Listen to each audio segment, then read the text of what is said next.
Hello there, and welcome to the Sleepy History Facts. I'm so glad you've joined me tonight. Tonight, we will wander together through the distant past, following the life and journeys of a traveler who moved across lands most people of his time could only imagine. His name was Marco Polo, and his story carries us through quiet roads, vast deserts, and peaceful cities filled with wonder. As you listen, there is nothing you need to remember, and nowhere you need to go. Just let the rhythm of history guide your thoughts gently, like a calm river flowing under the soft light of evening. But for now, you don't need to do anything at all. Just settle in, relax, and allow your mind to wander gently through the quiet pages of history. If you're ready, let's begin. Long before the world felt connected by quick travel and instant messages, there was a city built upon water, where narrow canals replaced roads and gentle waves carried the sounds of everyday life. This was Venice, a place of quiet movement and steady, where ships arrived and departed like drifting thoughts. In this calm yet busy city, Marco Polo was born into a family of merchants. His family was not unusual for Venice, where trade shaped nearly every part of life. Merchants were the ones who carried goods, stories, and ideas from one land to another. They moved slowly across great distances, guided by stars, maps, and memory. Marco's father, Niccolo, was one of these travelers. He spent much of his life journeying far beyond the familiar waters of Venice. In those days, such travel required patience and courage. Roads were long, and the world beyond Europe was still filled with mystery for many. Because of this, Marco's early life was quieter than one might expect for someone who would later travel so far. As a young boy, he remained in Venice, surrounded by the gentle rhythms of daily life. He likely heard the soft splashing of water against wooden boats and the distant voices of traders discussing goods from lands he could not yet imagine. Life in Venice followed a steady pace. In the mornings, markets would slowly come alive, with merchants arranging fabrics, spices, and small crafted items. The air carried faint scents of salt water mixed with unfamiliar aromas brought from distant regions. Even as a child, Marco would have been aware that the world was much larger than the narrow streets around him. Another quiet detail of his early life is that his mother passed away when he was still young. This meant that Marco grew up without one of the closest forms of comfort a child can have. Yet, in those times, extended families and communities often helped raise children, creating a shared sense of care and belonging. Meanwhile, far from Venice, his father and uncle were traveling through lands few Europeans had seen.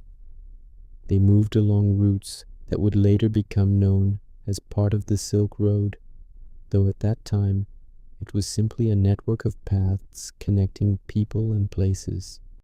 Back in Venice, Marco's life continued in stillness compared to their distant journeys.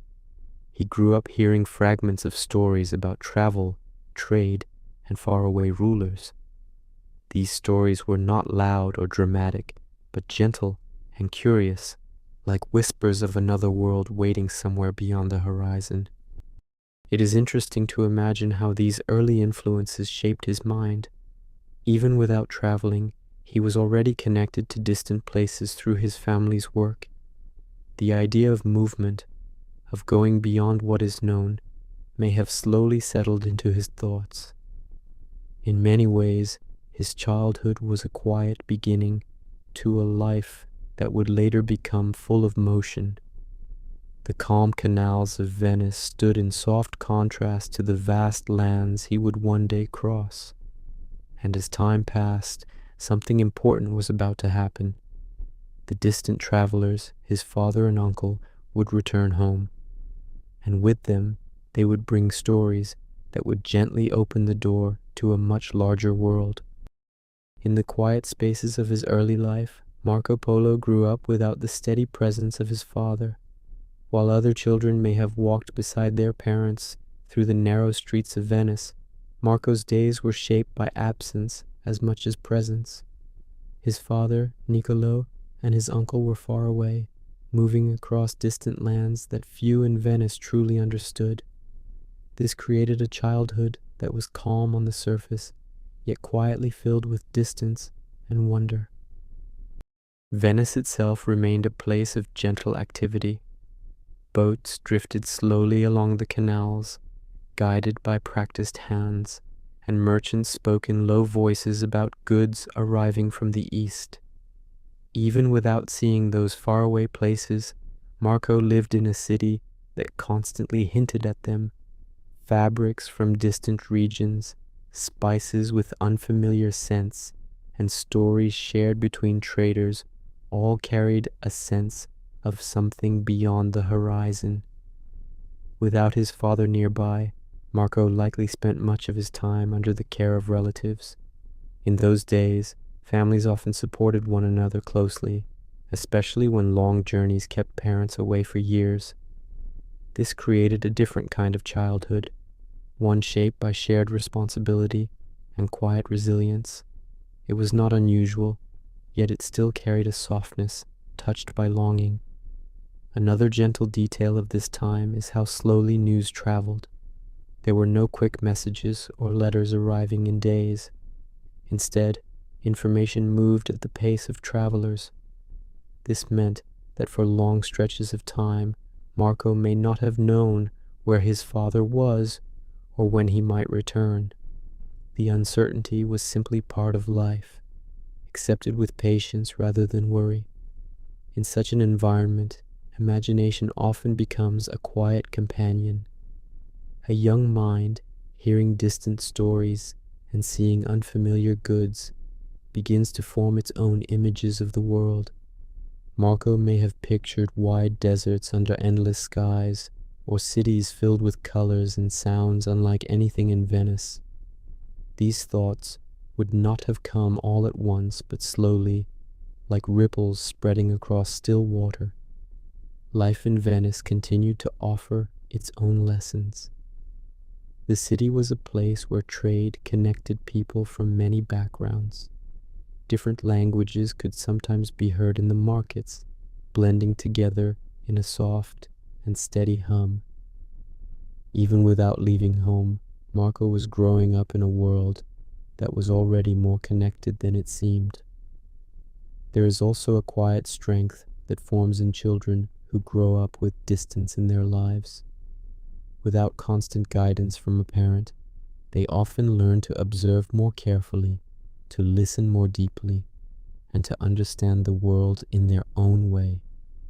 These qualities, though subtle, can shape a person's future in meaningful ways. Meanwhile, far away, Niccolo and his brother were not simply traveling for trade. Their journey was becoming something much larger, leading them into the court of a powerful ruler in the East. They were experiencing things that would later seem almost unbelievable to those back in Venice. But Marco did not yet know the full shape of these experiences. For him, the world remained divided between what was near and what was far, between the familiar canals and the unseen lands beyond. And then, after many years of distance, something began to change. The long journey of his father and uncle was coming to an end. They were returning home, carrying not only goods, but stories that would quietly reshape Marco's life. Time in Venice moved gently, marked by the rise and fall of tides and the quiet rhythm of trade. For many years, Marco Polo's life continued in this calm and familiar way, shaped by routine and the distant memory of a father who had been gone for so long that his presence may have felt almost like a story. Then one day, something changed. two travelers returned to the city, worn by long journeys, carrying with them the dust of distant lands. They were Niccolo Polo and his brother, finally home again. At first, it is said that even their own family did not recognize them. Their clothing, their appearance, and their manner had been shaped by years spent far from Venice. They no longer looked like the men who had once left. This quiet moment of recognition must have felt both strange and deeply emotional, as distance slowly turned back into familiarity. With them, they brought not only goods, but stories that seemed almost unreal. They spoke of vast lands in the east, of powerful rulers, and of cities more magnificent than anything known in Europe at the time. Among these stories was the court of a great emperor, a ruler whose power stretched across enormous regions. This was Kublai Khan, though for young Marco the name itself may have sounded distant and mysterious. These were not loud or exaggerated tales, but steady descriptions of places and people that existed far beyond the known world of Venice. For a young mind, hearing such stories would have been like opening a door to something vast and unknown. The familiar canals and markets of Venice suddenly became only a small part of a much larger picture. Another fascinating detail is that Marco's father and uncle had not simply returned on their own. They carried a message from the great ruler they had met, requesting that they come back again, this time bringing learned men and knowledge from the West. This meant that their journey was not truly over. Instead, it was quietly beginning again. In the soft space between these conversations, something began to form in Marco's life. The idea of travel, once distant and imagined, was now real and present. It was no longer just a story told in passing, but a path that stood open before him.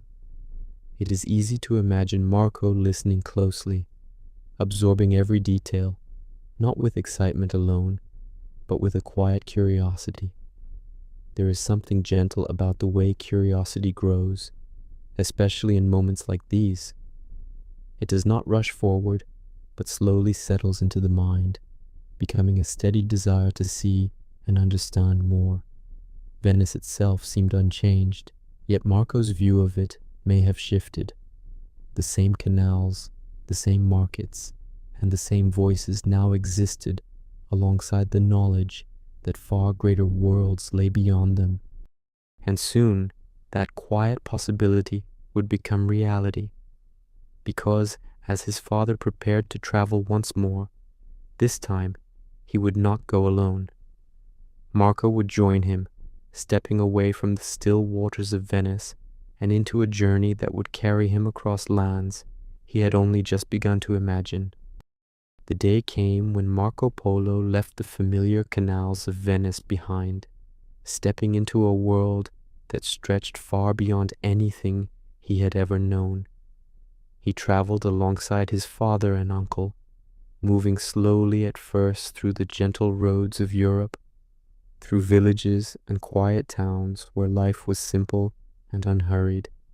Every morning brought soft sunlight over stone buildings, and every evening settled into calm with the sounds of distant livestock and the slow murmur of rivers. The journey soon became more challenging as the landscapes changed. Rolling hills gave way to wide plains, and the air itself seemed different, carrying scents from lands they had not yet reached. Along the way, Marco began to notice small details that would stay with him for life. The patterns of local clothing, the way people built their homes, and the foods that were unique to each region. Travel in those times was slow and deliberate. Horses and carts moved carefully along rough paths, and every stop was an opportunity to rest, to eat, and to observe the quiet rhythm of daily life far from Venice. Each night, under soft starlight, Marco and his family would reflect on the day's journey. The sky stretched endlessly above them, a calm and silent witness to the road ahead. There was a sense of both excitement and peaceful contemplation. Unlike modern travelers who move quickly from place to place, they were forced to notice the small things: the shape of a tree against the horizon, the gentle flow of a river, the way smoke curled from a distant chimney. These observations became part of Marco's memory, forming the foundation of the stories he would one day tell. In addition to the natural beauty, the journey introduced him to other travelers, merchants, messengers, and locals moving along the same routes. Each encounter added another layer of understanding about the world. People spoke different languages, used unfamiliar coins, and had customs that Marco had never seen. Some of these differences felt strange at first, yet they became a quiet source of fascination. Along the way, Marco learned to adapt to uncertainty. Roads could be blocked by weather or political tensions, and supplies were never guaranteed. Travelers depended on patience and careful planning, and Marco absorbed these lessons with calm attentiveness. He was learning not just about distant lands, but also about the way life unfolds when one moves slowly and observes closely. As the days passed, the European landscapes gradually gave way to more distant, unfamiliar territories. Mountains rose sharply against the horizon, deserts stretched in quiet expanses, and the air sometimes carried the warmth or dryness of lands far from Venice. Each step reminded Marco that the world was larger than he had ever imagined, yet at the same time it was connected through the careful networks of trade, travel, and human curiosity. This slow unfolding of new sights and experiences prepared him for the greater mysteries that lay further east, where entire civilizations awaited, quietly thriving under suns and skies so different from his own. As Marco Polo and his family moved further from Venice, the gentle hills and familiar rivers gradually gave way to harsher landscapes. Mountains rose like quiet sentinels, their peaks often hidden by soft clouds, while valleys stretched in calm shadows below. Travel through such regions required patience and care. Paths were narrow, sometimes winding along cliffs, and the travelers had to move slowly, feeling each step as if the land itself was teaching them to respect its quiet strength. Beyond the mountains, the journey led them into vast deserts, lands that seemed almost timeless. Sands stretched endlessly, and the wind whispered in patterns that were both soft and strange. During the day, the sun poured heat over the dunes, painting them in golden light that shifted with each passing hour.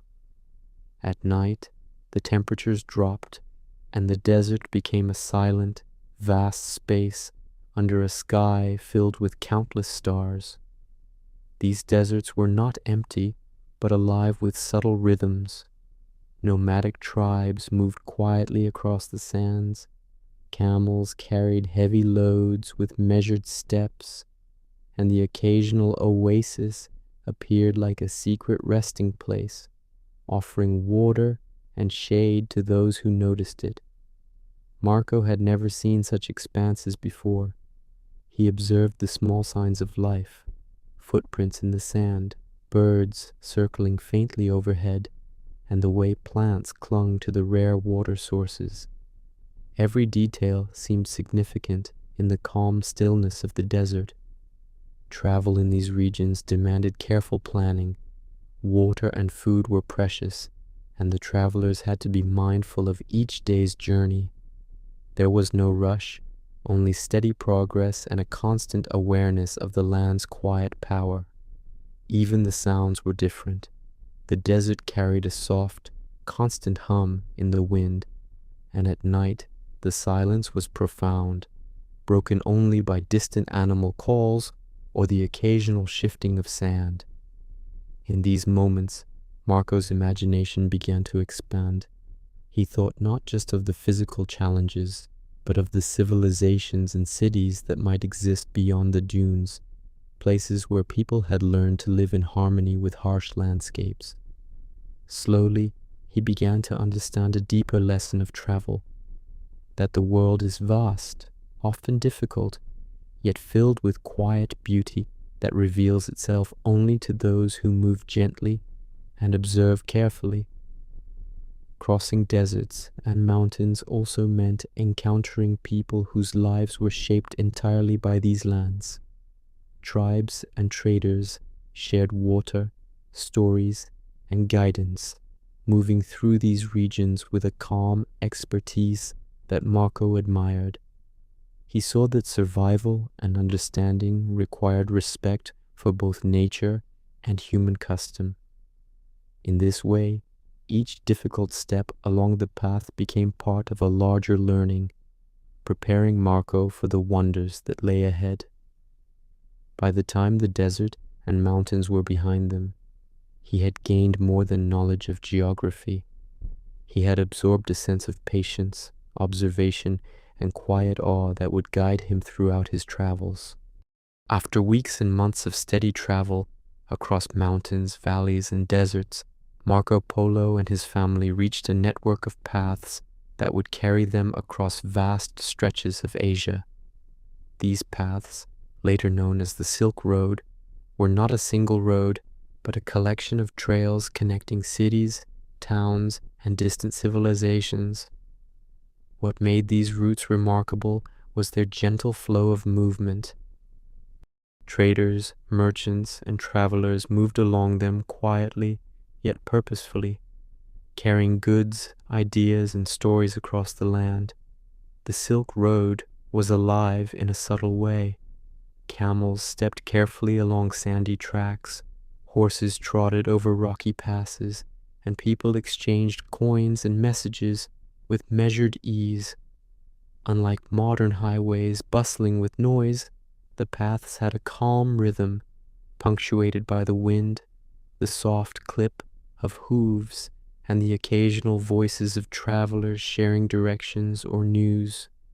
Marco observed this slowly and absorbed the significance of these quiet exchanges. Goods traveled long distances, silk from China, spices from the East, precious metals from Central Asia, and fine glass from the West. Yet it was not just the objects themselves that mattered, but the subtle human connections that traveled along with them. People met, traded, and learned from one another, creating a quiet web of knowledge and culture. Along the Silk Road, Marco saw towns that thrived on trade. Markets were often calm in the mornings, growing slowly louder as merchants set out their goods and buyers arrived.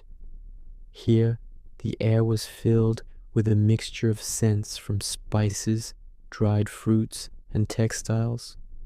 Colors shifted gently in the sunlight as fabrics from distant lands were displayed, catching the eyes of travelers passing through. Another remarkable aspect of the Silk Road was its ability to link vastly different cultures. Languages changed gradually from one town to the next, and customs varied from region to region. Marco watched people from distant lands interact with careful understanding, negotiating trades, and sharing meals in quiet hospitality. He noticed that these routes were not just commercial arteries, but also channels for knowledge, art, and sometimes even religion. Buddhist monks, scholars, and artisans moved alongside traders, leaving traces of their influence in the towns they passed. In this calm environment, Marco learned to observe closely. Every interaction, every detail of travel seemed significant in understanding how distant societies could connect across great distances. He also noticed the subtle challenges of the journey. Storms, floods, and bandits were part of the landscape, yet they were met with preparedness and calm strategy. Travelers adapted, learned the signs of the land, and moved forward without haste, understanding that patience was essential on such long roads. Over time, Marco began to see that the Silk Road was more than a trade route. It was a living corridor of human connection, a place where cultures quietly blended and where knowledge traveled as gently as the camels moving along the trails. This understanding deepened his appreciation for travel, for observation, and for the slow unfolding of the world.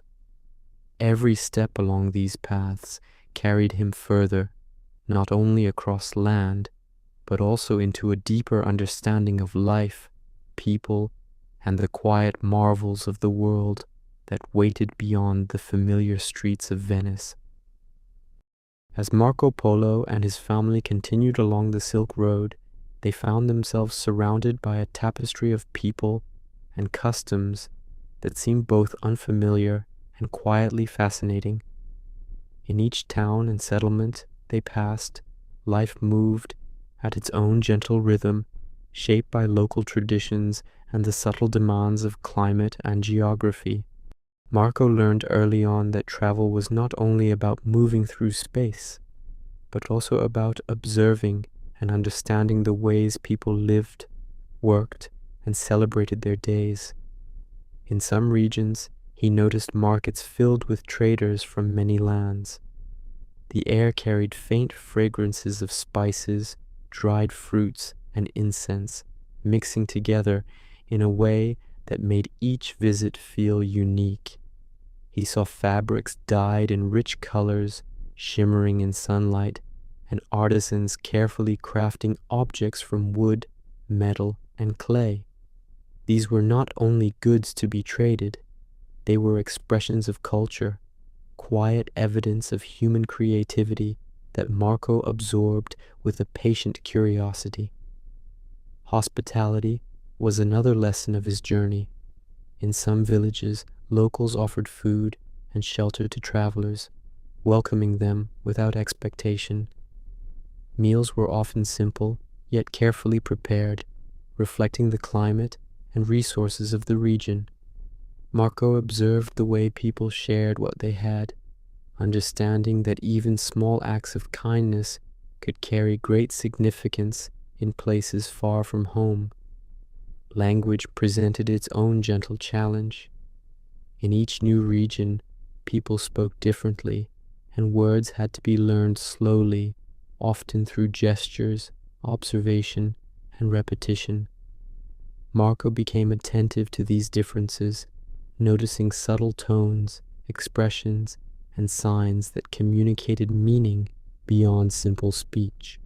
Religion and belief were also ever present. In some areas, temples and shrines marked the landscape, quiet spaces where people reflected and prayed. Marco saw ceremonies performed with reverence and rituals that had been practiced for generations.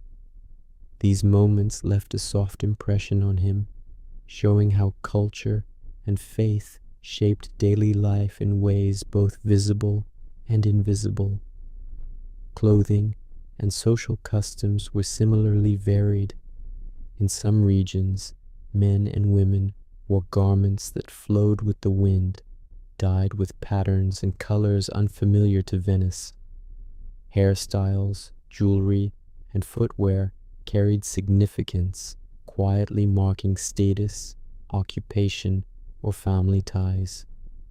Festivals and celebrations were occasions for the entire community to come together.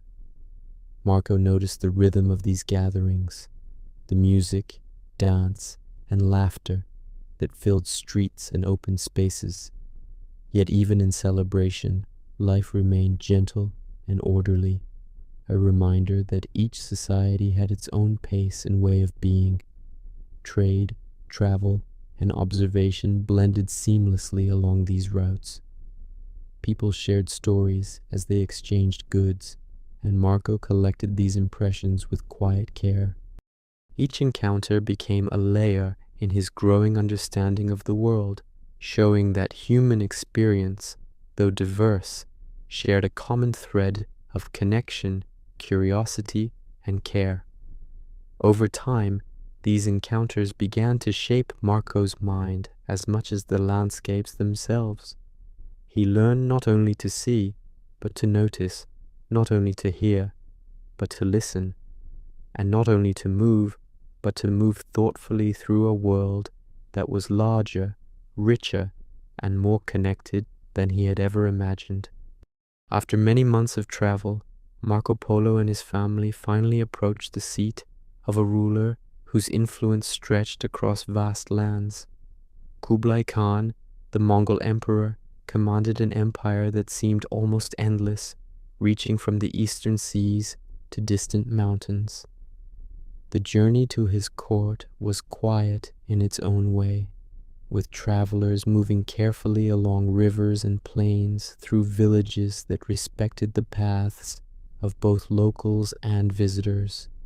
The closer they came, the more Marco began to sense the subtle power that surrounded the emperor. The towns and cities near the court were orderly, designed to support administration, trade, and the many people who traveled to offer service or tribute. When Marco first saw Kublai Khan's palace, he was struck not by grandeur alone, but by the careful organization that made such an enormous empire run smoothly. Buildings rose with deliberate design, courtyards were open and quiet, and servants moved with unobtrusive purpose, ensuring that life within the court flowed without chaos. The emperor himself was a figure of calm authority. Those who approached him did so with respect, yet there was a gentleness in the way he spoke and listened, a soft intelligence that commanded attention without force. Marco observed the subtle rituals of the court, messengers delivering messages in a measured sequence, advisors consulting quietly, and artisans preparing objects for both utility and beauty. Everything was part of a rhythm that reflected the scope and complexity of the empire. Beyond the court itself, life in the surrounding cities offered lessons in culture and organization. Markets were filled with goods from across Asia, demonstrating both wealth and careful planning. Merchants moved slowly through streets, negotiating trades while respecting local customs, and travelers like Marco learned the value of patience and observation in these interactions. Language and communication were key. Marco noticed the variety of tongues spoken, the mix of written scripts, and the careful interpretation that allowed people from distant regions to understand one another. In the quiet of these exchanges, he absorbed a sense of diplomacy and cultural awareness that would guide him in years to come. Another subtle aspect of the court was its approach to governance. Kublai Khan relied on information gathered from far-off provinces, messages delivered carefully along established routes, and trusted advisors who moved quietly through networks of communication. Marco began to see how power could exist not only through force, but through observation, planning, and gentle coordination. Even the landscape surrounding the court held significance. Gardens, rivers, and open plains were arranged thoughtfully, offering both beauty and utility. Marco noticed how people moved through these spaces, the way architecture guided behavior, and the way nature was integrated into human planning. Living in and observing the court taught him lessons that went beyond mere geography or trade. It was an education in human organization, in the careful blending of power and calm, and in the quiet, almost invisible rhythms that sustain a civilization. In these moments, Marco began to feel a connection not just to distant lands, but to the careful structures of human society, to the way knowledge, culture, and observation intersected in spaces both grand and intimate. As Marco Polo spent more time near the court of Kublai Khan, he began to see the full scale of the empire surrounding him. The lands stretched endlessly in all directions, dotted with towns, villages, and cities, each with its own rhythm of life. From high vantage points, he could observe rivers winding slowly across plains, forests that whispered in the wind, and mountains that rose quietly against the horizon. These landscapes were unlike anything he had ever known in Venice, both vast and varied, offering a sense of the world's breadth that was both humbling and peaceful. Life in the cities and towns moved with a deliberate calm. Streets were lined with artisans, merchants, and farmers, each contributing to the steady pulse of daily existence. Markets offered goods from across Asia, silks that shimmered in sunlight, spices with rich and unusual scents, and pottery crafted with skill and care. Despite the sheer volume of trade, everything seemed organized, flowing gently without chaos. Marco noticed the variety of people he encountered. Travelers from distant lands passed through, each with their own clothing, language, and customs. Observing them required patience and attentiveness. He learned to watch how people interacted, how they conducted trade, and how they respected one another's space and practices. Religion and spiritual life were woven quietly into everyday routines. Temples and shrines appeared in towns, offering spaces for reflection and devotion. Ceremonies, sometimes simple and sometimes elaborate, were conducted with care, reminding Marco of the many ways human belief could shape daily life. The administration of the empire itself was an intricate, almost invisible system. Officials communicated across vast distances, using written messages and trusted couriers to maintain order. Marco began to appreciate the subtle intelligence required to govern lands so expansive.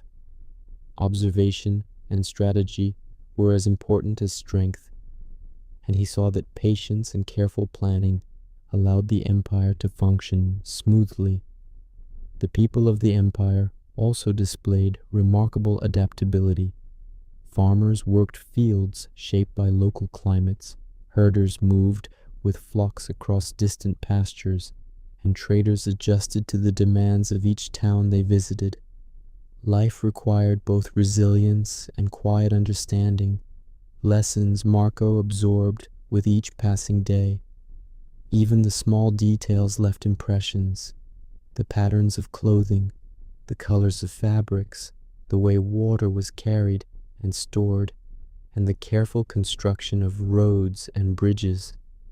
All of these contributed to a sense of cohesion in a vast, diverse empire. Marco also began to notice the quiet contrast between cities. Some were centers of learning, filled with libraries and scholars, while others were strongholds of trade or centers of religious devotion. Each place had its own calm rhythm, yet all were linked by the thoughtful planning and vision of the emperor. By observing these first impressions, Marco gained not only knowledge of geography and culture, but also a deeper understanding of human organization, patience, and observation. The empire, in all its scale and quiet complexity, revealed to him that power could be exercised gently, that diversity could be harmonized, and that travel was as much about learning to see as it was about moving through space. These first impressions stayed with him, forming a foundation for the years of journeys, discoveries, and quiet lessons that lay ahead. As Marco Polo spent more time in the lands of the Mongol Empire, he began to realize that travel was not only a journey through distance, but also a journey into understanding people and their ways of life. Language became one of the first and most necessary challenges. Each region he entered had its own tongue, its own rhythm and sound, and to communicate, he had to listen carefully and practice patiently. Words were learned slowly, first in small exchanges at markets, then in conversations with travelers and local residents. Gestures and expressions helped fill the gaps, and Marco began to notice the subtle ways people conveyed meaning beyond words, through tone, movement, and quiet observation. Learning to speak the language of the people around him was more than a practical necessity. It was a way to connect, to participate in daily life, and to understand the culture that shaped their actions. Alongside language, Marco adapted to new customs and social rules. In some towns, greetings were formal and measured, requiring a careful bow or gesture. In others, sharing food or water with a visitor was a sign of respect and trust. Even small actions carried meaning, and Marco learned to move thoughtfully, observing before acting. Daily life in these regions was shaped by both climate and tradition. Meals were often prepared with local grains, vegetables, and meats, seasoned with herbs and spices unfamiliar to Venice. Marco noticed the rhythm of cooking, the care given to each ingredient, and the communal nature of eating. Even in these simple moments, he observed lessons in patience, cooperation, and respect. He also began to understand the pace of work in different communities.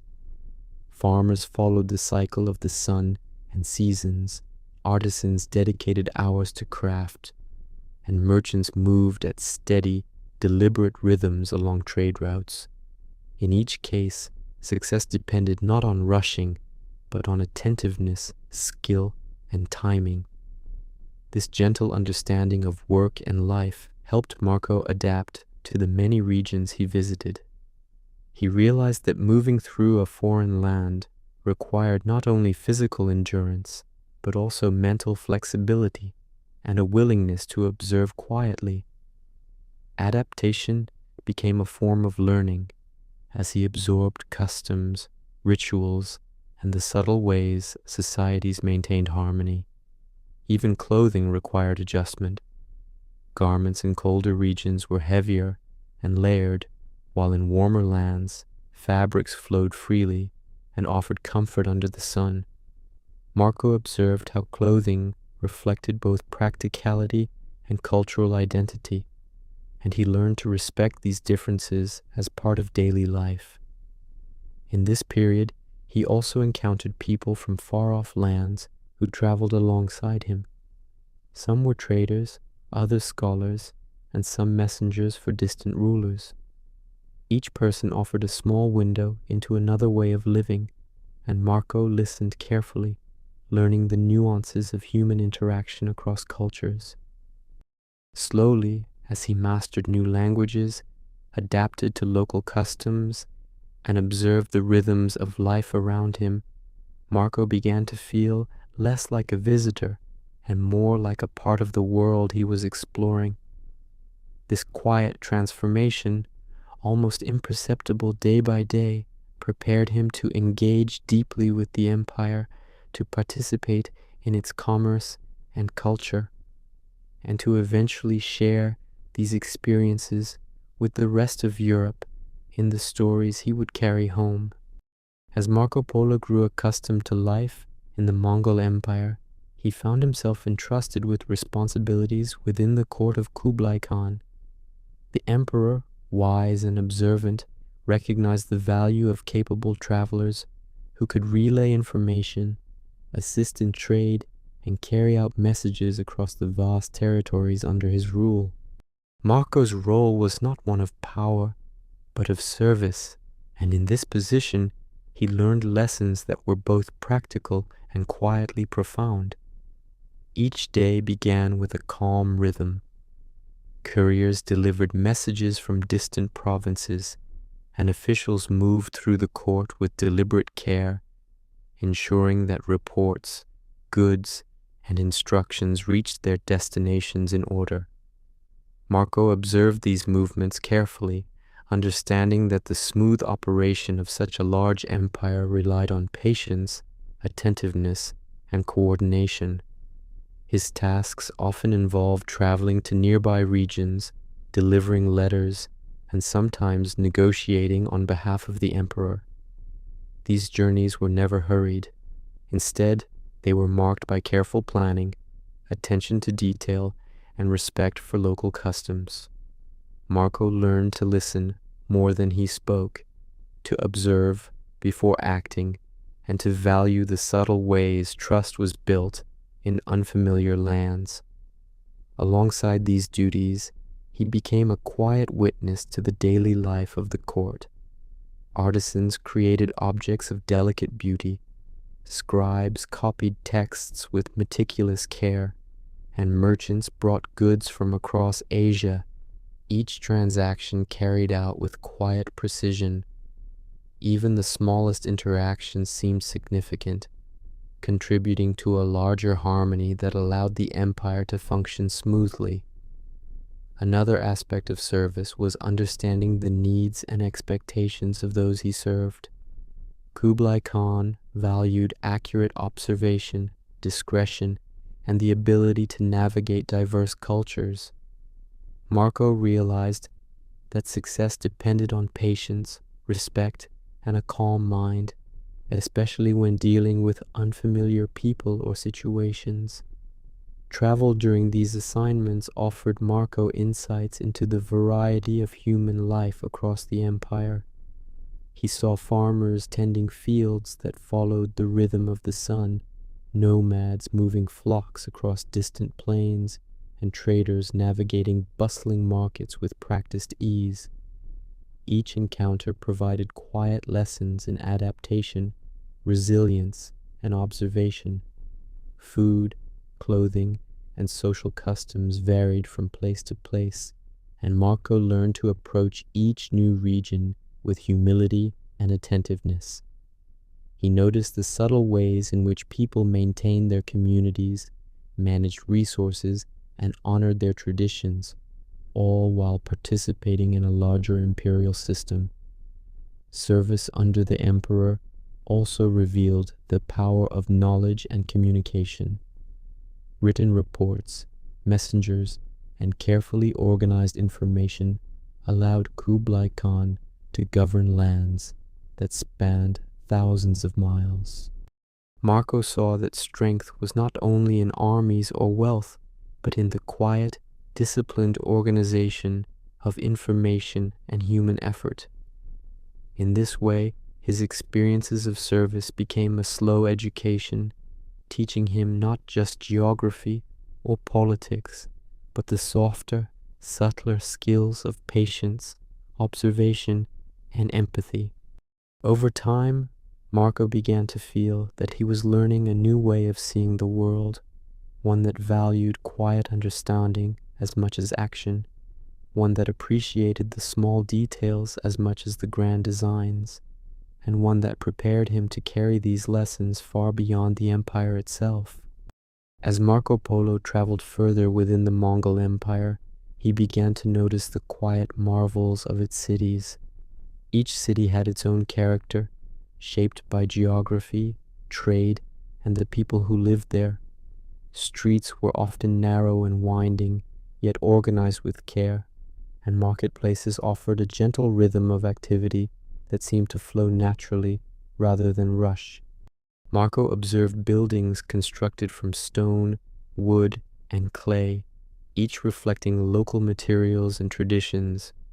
Roofs curved gracefully, courtyards open to soft sunlight, and gardens were arranged with an almost meditative attention to symmetry and beauty. These spaces were both functional and peaceful, showing how architecture could guide life with subtlety. The colors of the cities fascinated him. Bright textiles hung in markets, pottery glimmered in the sun, and banners fluttered softly in the wind. Even small details like carved doorways or painted murals hinted at stories and histories that had been carefully preserved over generations. Marco noticed that these cities were often surrounded by walls or gentle fortifications, not only for protection, but also to give a sense of order and boundary. Gates marked entrances, and watchful guards moved quietly, ensuring safety without disturbing the calm rhythm of life inside. Water played an important role in shaping the cities. Rivers, canals, and aqueducts carried fresh water to homes and gardens, and wells provided a steady source for daily needs. The movement of water added a soft, continuous sound to the urban landscape, a gentle backdrop to human activity. Markets were hubs of both commerce and culture. Traders from distant lands arrived with goods, bringing spices, silks, metals, and crafts. These exchanges were carried out with patience, negotiation, and respect for local customs. Marco watched how merchants interacted, learning to read subtle cues and understand the rhythm of trade. Food was a reflection of both local resources and cultural influence. Street vendors and household kitchens alike prepared meals with care, using grains, vegetables, and meats in ways that balanced flavor and nourishment. The aroma of freshly baked bread, cooked meats, and simmering stews created a soft, comforting presence throughout the city. Religion and spiritual life were also present in subtle ways. Temples, shrines, and places of quiet reflection appeared among homes and markets. People moved in and out of these spaces with respect, observing rituals that had been practiced for generations. Marco learned to notice these practices without intruding, understanding that each city had its own spiritual rhythm.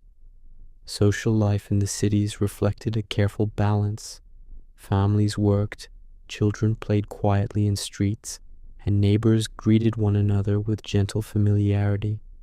Even festivals and celebrations, while lively, maintained a sense of order and calm, emphasizing community and tradition rather than noise or chaos. Traveling through these cities, Marco slowly absorbed the beauty in the everyday.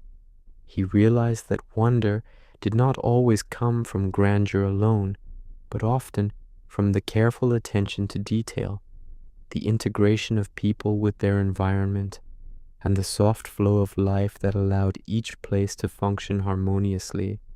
By observing these subtle qualities, he gained a deeper understanding of the empire and the world it encompassed, learning that cities, like people, could hold quiet secrets waiting to be noticed. As Marco Polo moved deeper into the Mongol Empire, he began to notice the quiet marvels of human ingenuity that were unlike anything he had seen in Europe. One of the first things to capture his attention was the use of paper money. Unlike the coins he was used to in Venice, these notes were lightweight, easily carried, and accepted widely across towns and cities. They seemed almost magical in their simplicity, a way to exchange value without carrying heavy metal. Marco observed how merchants, travelers, and even officials used this paper currency with calm familiarity. Transactions were smooth, deliberate, and surprisingly efficient, showing that a system built on trust and careful management could function across vast distances. Beyond money, Marco noticed other innovations that blended practicality with quiet elegance. Bridges arched gracefully over rivers, allowing caravans and travelers to move safely, while aqueducts and channels brought fresh water into towns and cities. Roads were maintained to support steady travel, and markers or signposts helped guide those moving along the empire's vast network of routes. Even small details, such as standardized measurements for goods or carefully recorded inventories in markets, reflected a thoughtful approach to organizing society. Marco was particularly fascinated by the way these innovations shaped daily life. Traders could plan journeys with confidence, citizens could manage resources efficiently, and officials could maintain order without unnecessary force. Technology, he realized, was not simply about invention, but about creating harmony and reliability in everyday routines. He also noticed agricultural advancements that quietly supported the empire. Irrigation systems, carefully rotated crops, and storage methods allowed communities to sustain themselves even in challenging climates. Farmers moved with the seasons, guided by observation and experience, creating a rhythm of work that was both predictable and adaptable.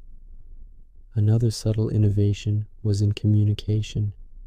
Messages traveled along established routes, often carried by messengers who knew the terrain and understood local customs. Information moved quietly but effectively, connecting the farthest reaches of the empire to the court of the emperor. In addition to practical tools, Marco saw cultural and artistic innovations that reflected both creativity and utility. Decorative crafts, textiles, and architectural details were carefully designed, blending beauty with function. Even everyday objects demonstrated thoughtfulness, showing that innovation was not always loud or obvious, but often present in subtle ways that improved life gently. These experiences left a deep impression on Marco. He began to understand that human ingenuity was not only measured by grand inventions, but also by the quiet improvements that made life smoother, safer, and more connected. Observing these innovations taught him patience, attention, and respect for systems that worked in harmony with people and nature. By witnessing the use of paper money, advanced roads, irrigation, and communication networks, Marco realized that the Mongol Empire was held together not only by power and force, but by knowledge, foresight, and the careful application of practical ideas. These quiet lessons prepared him for the many roles he would later take on as a traveler, merchant, and observer, shaping the way he saw the world and the stories he would eventually carry home. As Marco Polo spent more time within the Mongol Empire, he began to notice the subtle rhythm that governed daily life across its vast territories. Each city, town, and village followed a pattern shaped by the sun, the seasons, and the needs of its people. In the mornings, soft light spilled over courtyards and streets, waking markets and workshops with a quiet energy. Artisans began their work with careful attention, shaping wood, metal, or clay into objects that balanced function with beauty. Farmers moved steadily through fields, tending crops and animals, following the slow rhythm of growth and harvest. Even in bustling cities, life seemed to move at a measured pace, guided by observation and experience rather than hurry or noise. Marco was fascinated by the ways people interacted with one another. Greetings were deliberate, often accompanied by gestures that expressed respect or acknowledgement. Transactions in markets were carried out with patience, each exchange a small negotiation that demonstrated trust and understanding. Children played quietly in open spaces, learning the patterns of their community while observing the actions of adults around them. The rhythm of life extended to meals and domestic routines. Families prepared food using local grains, vegetables, and meats, often sharing with neighbors or travelers. Cooking was not rushed, Every step was carried out with care, and meals became opportunities for social connection and reflection. Water, a vital resource, was managed thoughtfully. Rivers, canals, and wells provided both sustenance and a gentle background of sound, adding a calm presence to daily life.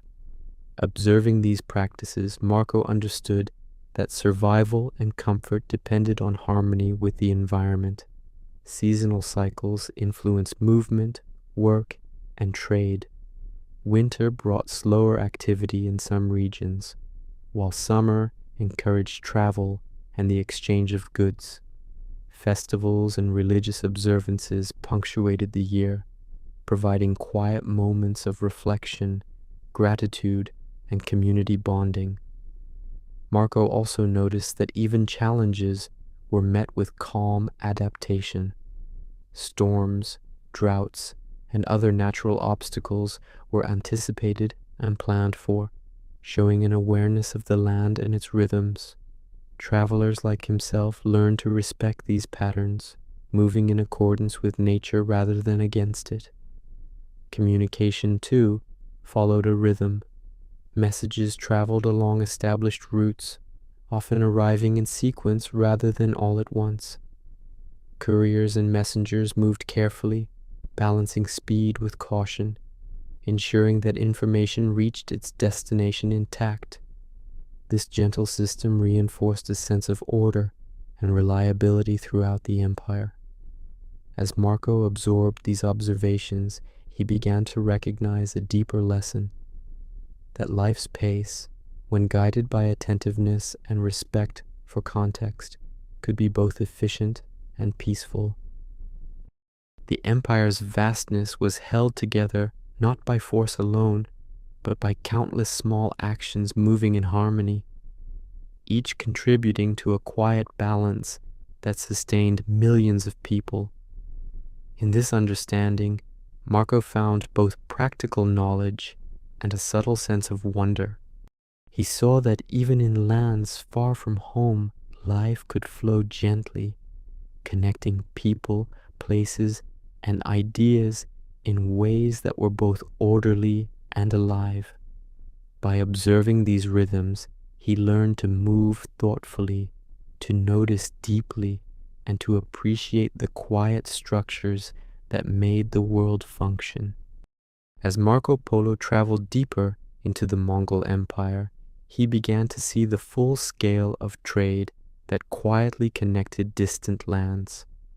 Caravans moved slowly across deserts, plains, and mountains, each step deliberate, each animal carrying goods that had traveled hundreds, sometimes thousands of miles.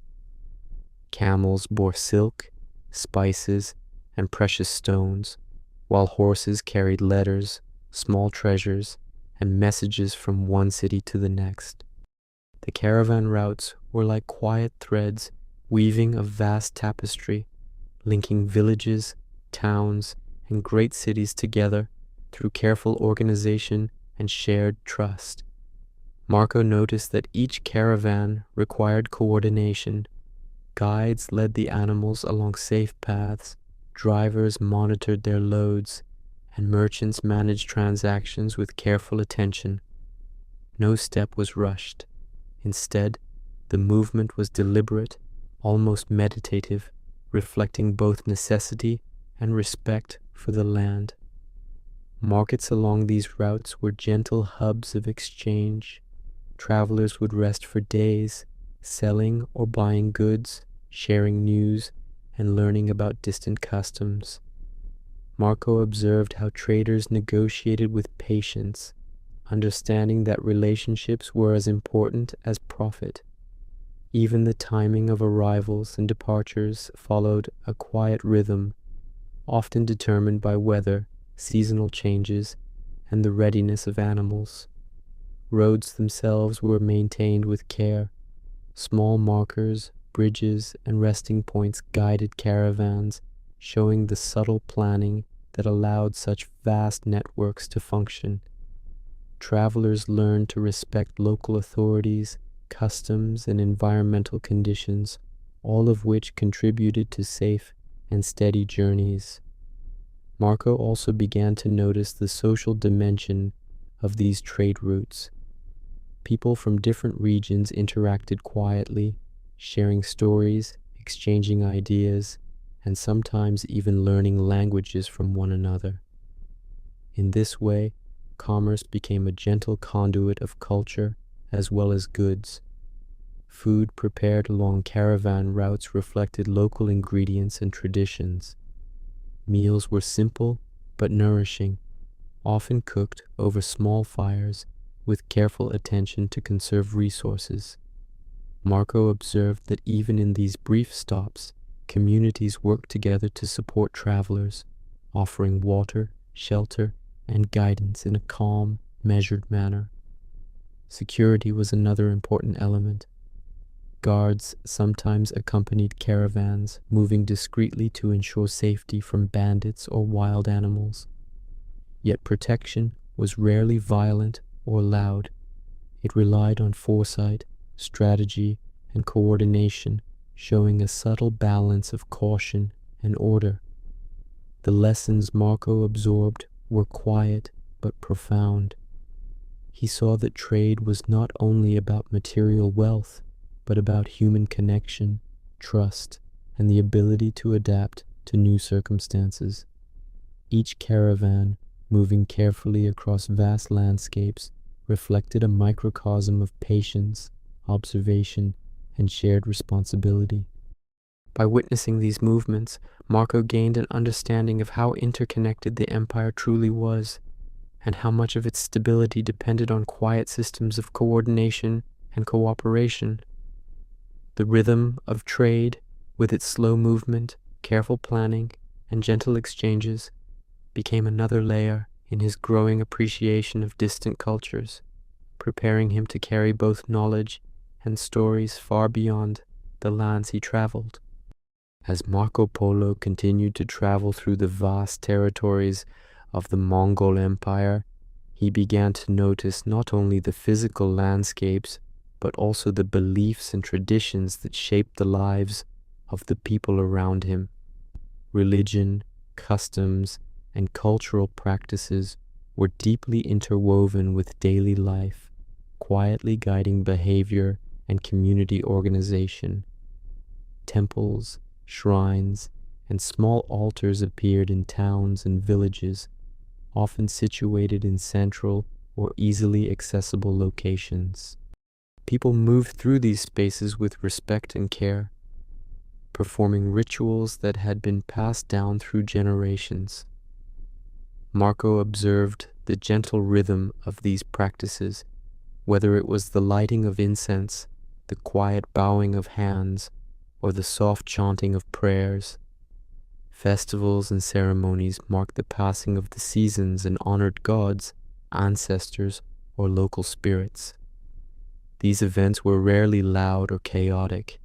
Instead, they carried a sense of reverence and order, blending music, movement, and communal participation in ways that were both beautiful and calming.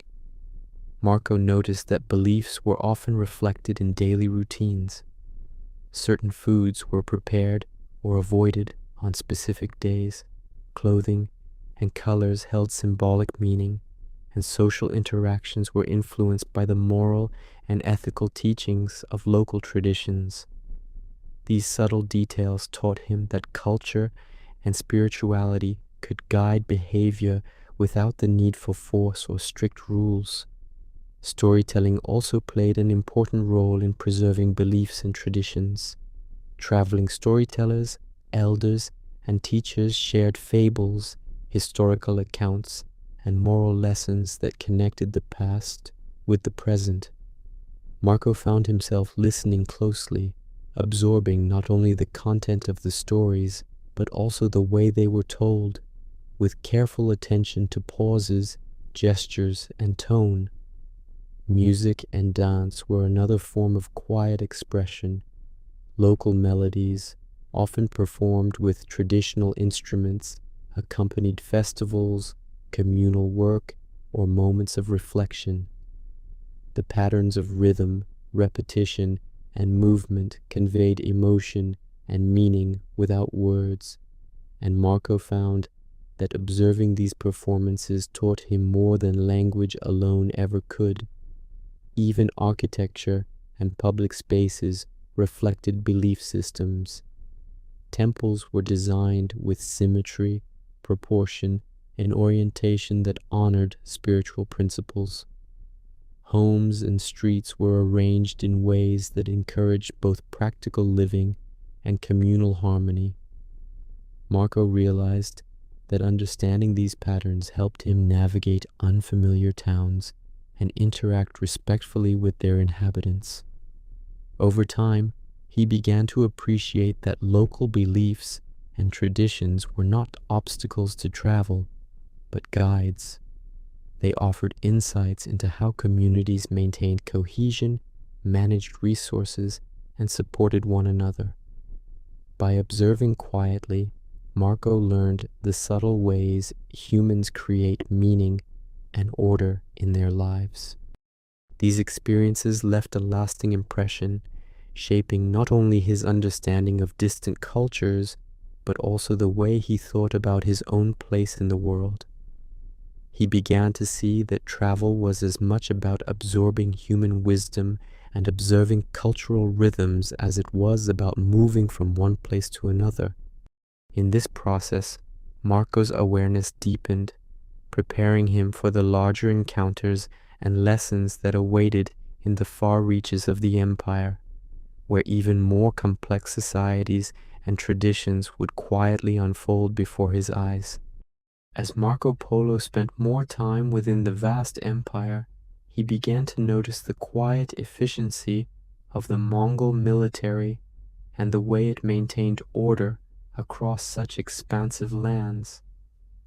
Unlike the chaotic battles described in distant tales, much of the empire's strength came from preparation, discipline, and organization rather than constant conflict.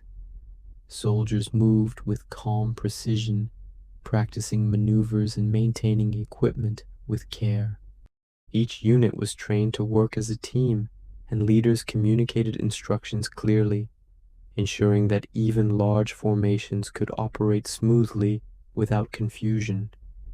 Marco observed that the military was not only a force of war, but also a guardian of trade routes, towns, and travelers. Patrols moved along roads and passes, guiding caravans, delivering messages, and providing a visible sense of security. Their presence was steady and reassuring rather than frightening, a reminder that the empire's stability depended as much on order as on strength. Training was methodical and repetitive, allowing soldiers to respond instinctively in emergencies. Horses were carefully bred and trained, bows and weapons were maintained with meticulous attention, and scouts learned to read landscapes for signs of danger or opportunity. Marco watched these practices quietly, understanding that discipline and foresight created a calm effectiveness that force alone could not achieve. The Mongol military also relied on intelligence and communication. Couriers and messengers traveled along established routes, carrying reports from one region to another. This network allowed leaders to respond to threats or opportunities quickly, maintaining the empire's stability over vast distances. Marco began to see parallels between this careful coordination and the broader organization of the empire. Beyond warfare, the military contributed to infrastructure. Soldiers helped maintain roads, bridges, and way stations, ensuring that caravans and travelers could move safely and steadily. They sometimes assisted in mapping new routes, recording landmarks, and noting the resources of distant regions.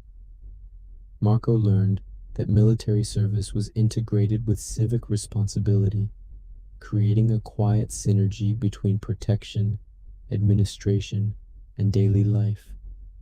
Observing this balance, he realized that power was not just about domination, but about careful management, respect for people, and thoughtful adaptation to the environment. Even in moments of potential conflict, the emphasis was on strategy, planning, and controlled action rather than impulsive violence. Marco also noticed the social structure surrounding the military: families of soldiers, artisans who produced weapons and armor, and trainers who worked with horses and scouts all contributed to a system that was both complex and harmonious. Life was interconnected, and the success of one part depended on the quiet work of many others. These observations gave Marco a deeper understanding of how vast empires could function effectively. The Mongol military was not merely a tool of conquest. It was a framework for stability, a subtle mechanism that allowed trade, travel, and governance to proceed with calm efficiency.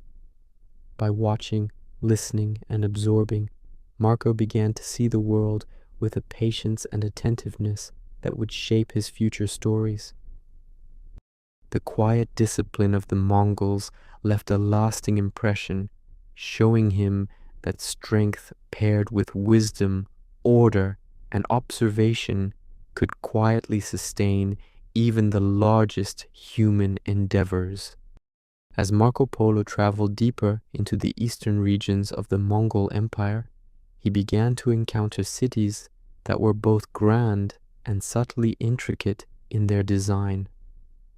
Unlike the smaller towns he had passed earlier, these urban centers stretched over large areas, with walls, gates, and organized streets that created a quiet order amidst bustling activity.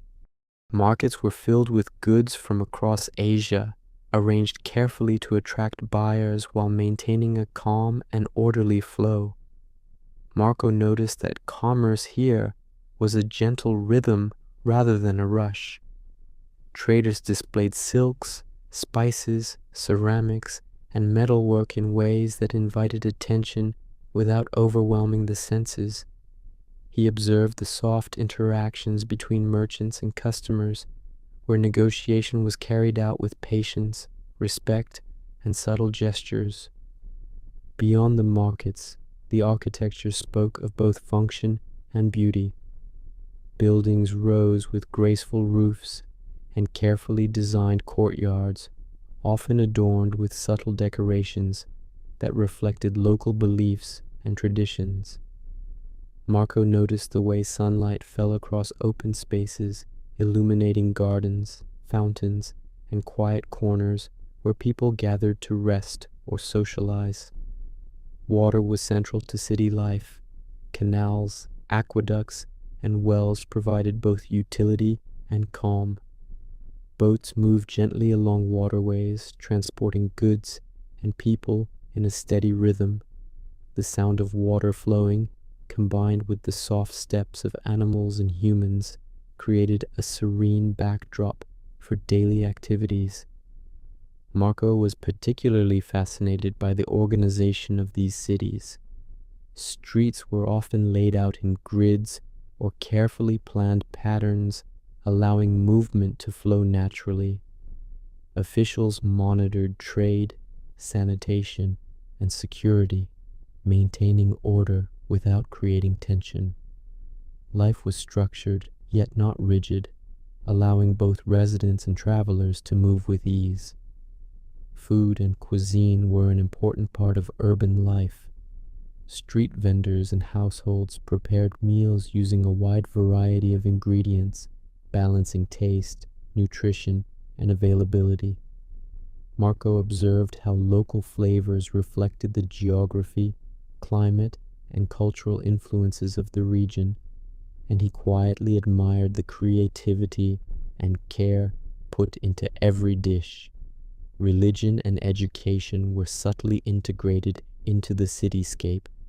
Temples, shrines, and schools appeared in many districts, offering spaces for reflection, learning, and community gatherings. Ceremonies and festivals were conducted with both reverence and gentle celebration, marking the passage of seasons or honoring local traditions. Another quiet marvel was the variety of people Marco encountered. Merchants, scholars, artisans, and travelers moved through the streets, each with distinct clothing, language, and purpose. Observing them required patience, and Marco gradually learned to notice subtle social cues, understanding how interactions shape trust and cooperation. Even security was calm and deliberate. Guards at gates and along streets maintained order, not by aggression, but through presence, careful observation, and adherence to established rules. Marco began to see how these elements, trade, architecture, water management, social customs, and governance, combined to create cities that were not only functional, but also quietly harmonious.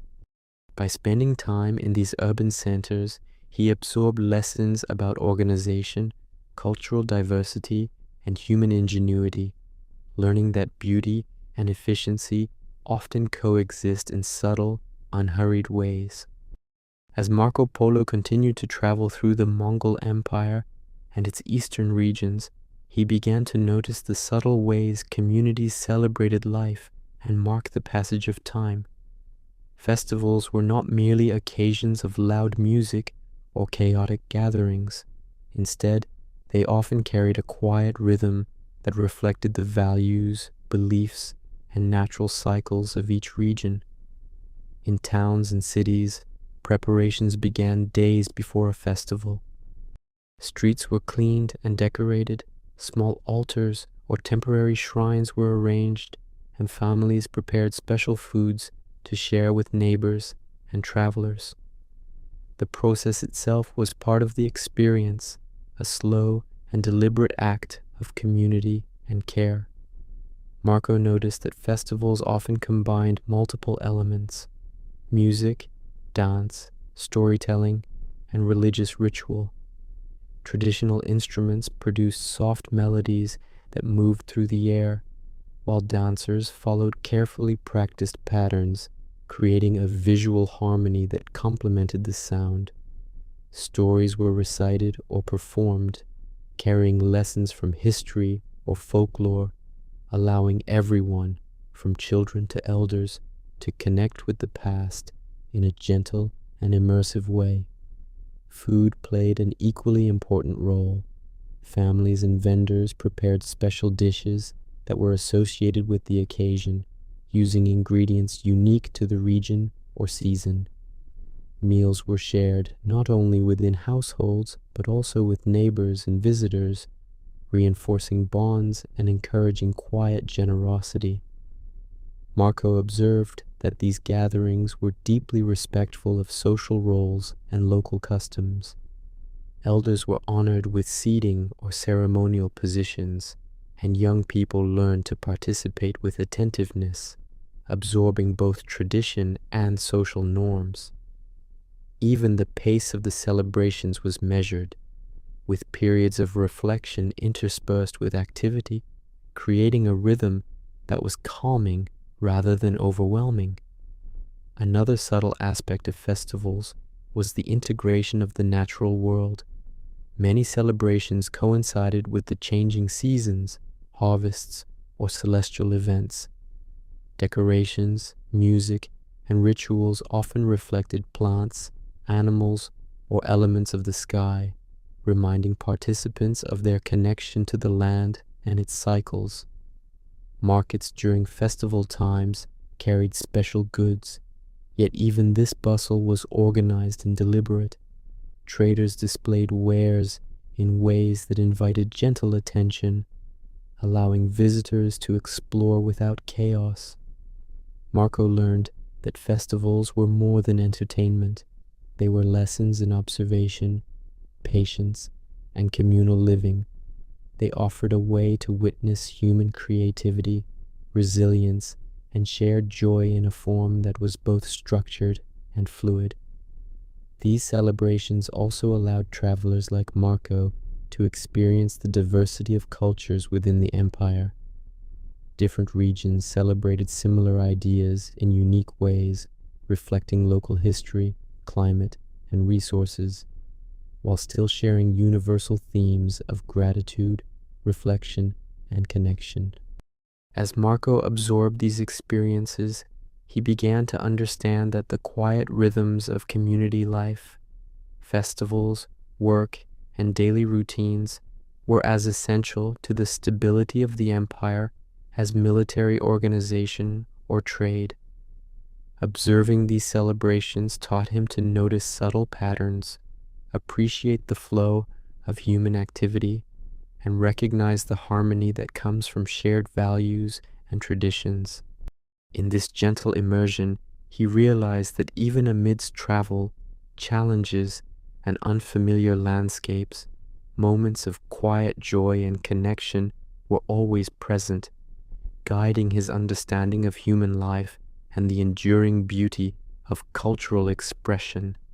As Marco Polo journeyed further east, he began to notice the quiet importance of rivers and waterways in connecting the vast lands of the Mongol Empire. These flowing bodies of water were more than natural features.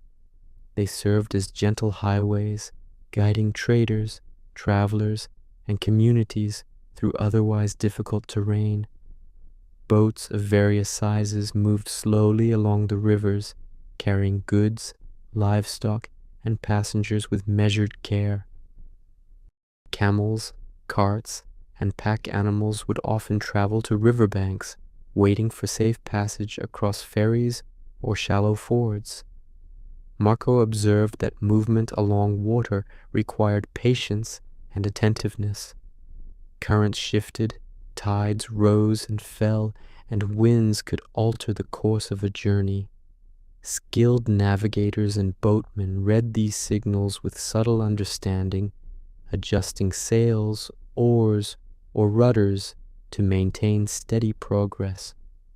Bridges and canals were carefully constructed to facilitate travel, often blending functionality with quiet beauty. Stone arches spanned gentle streams, wooden planks crossed calmer tributaries, and canals carried water into cities to nourish gardens, support agriculture, and supply households. The integration of waterways into daily life revealed a harmony between human engineering and the natural world, showing Marco that travel, trade, and sustenance could coexist peacefully with nature. Along the rivers, towns and villages had developed unique rhythms. People drew water for cooking, washing, and irrigation, moving with a calm efficiency that reflected generations of experience. Fishing communities operated quietly, casting nets, tending traps, and transporting their catches with care. Markets near the water's edge often carried goods brought from distant towns, allowing traders to exchange wares with a gentle flow of movement that mirrored the river itself. Marco was struck by the subtle coordination required for life along these waterways. Boats had to follow safe channels, travelers needed to respect local customs, and merchants had to account for changing conditions. Even the quiet sounds, the lapping of water against hulls, the soft creaking of oars, and the occasional call of a distant bird, contributed to a sense of order and calm. Observing these patterns, Marco realized that rivers were not merely routes of transportation, but also connectors of people, ideas, and cultures. Water carried stories, goods, and knowledge in ways that linked communities across vast distances, often without drawing attention to the complex systems at work. Seasonal changes further shaped life along the waterways. Spring floods, summer droughts, and autumn harvests each influenced travel, trade, and the routines of local people. Marco noticed that those who lived near rivers adapted to these cycles with quiet intelligence, planning ahead and moving carefully to maintain balance and safety. This understanding of rivers, canals, and water-based travel added another layer to Marco's growing awareness of the empire. He saw that while mountains, deserts, and roads guided movement on land, waterways provided both opportunity and challenge, requiring observation, patience, and skill. By witnessing life along these gentle channels, he learned to appreciate the subtle ways nature and human activity intertwine, and how even the quiet flow of a river could shape economies, communities, and the rhythm of daily life. As Marco Polo spent more time in the Mongol Empire, he began to notice a subtle but essential aspect of life, the art of diplomacy. Power in such a vast empire was not maintained solely through armies or wealth. Instead, careful negotiation, observation, and mutual respect quietly held relationships together between rulers, merchants, and communities. The emperor relied on advisors and envoys who could navigate the complexities of human behavior, bridging differences of language, culture, and expectation. Marco observed these exchanges with attentive eyes, learning that diplomacy often moved at a gentle pace, relying on patience rather than haste. Messages and reports were delivered with precision, and conversations were carried out in measured tones, allowing all parties to consider their words carefully. This slow, deliberate communication created trust and stability, ensuring that decisions were respected and understood. In marketplaces and towns, Marco noticed that merchants often engaged in quiet negotiation. Trade required more than a willingness to exchange goods. It demanded observation, awareness of local customs, and a gentle understanding of what was fair. Bargaining was conducted calmly, with smiles, gestures, and polite questions. Success was not measured by rapid gains, but by building relationships that could last over time. In matters of governance, Marco saw similar patterns. Officials traveling between provinces carried instructions, letters, and reports, carefully explaining intentions while listening closely to local leaders. Problems were addressed through discussion, compromise, and careful reasoning rather than force. Marco realized that this approach allowed the empire to function over thousands of miles, maintaining cohesion without creating unnecessary tension. Hospitality was another subtle component of diplomacy. When traveling through towns, Marco observed that offering food, shelter, or guidance to visitors was not only a social custom, but also a quiet way of fostering goodwill. In return, guests demonstrated respect, attentiveness, and proper manners, creating a cycle of trust that reinforced peaceful interactions. The Mongols also valued intelligence and observation in diplomacy. Envoys and officials were trained to notice subtle details, tone of voice, gestures, facial expressions, and local customs.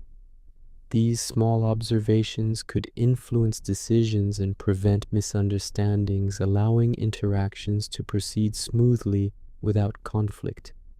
Festivals, ceremonies, and religious observances often served as opportunities for quiet negotiation as well.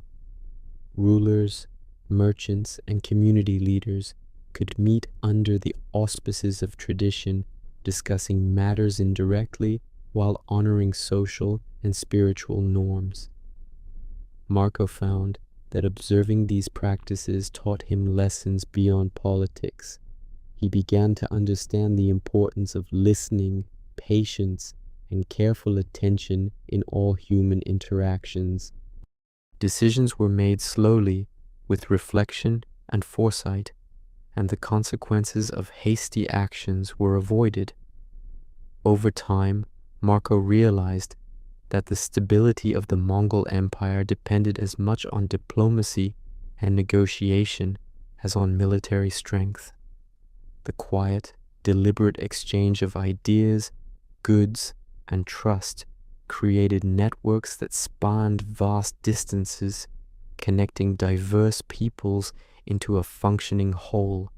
Witnessing this intricate system of human connection left a deep impression on him, shaping the way he would later describe cultures, politics, and human behavior in the lands he had traveled. The lessons of diplomacy, patience, observation, and respect would stay with him, teaching that influence is often most powerful when exercised gently, quietly, and thoughtfully. As Marco Polo journeyed deeper into the eastern regions of the Mongol Empire, he began to notice one of the quiet wonders that connected cultures across vast distances: the trade in silk and textiles.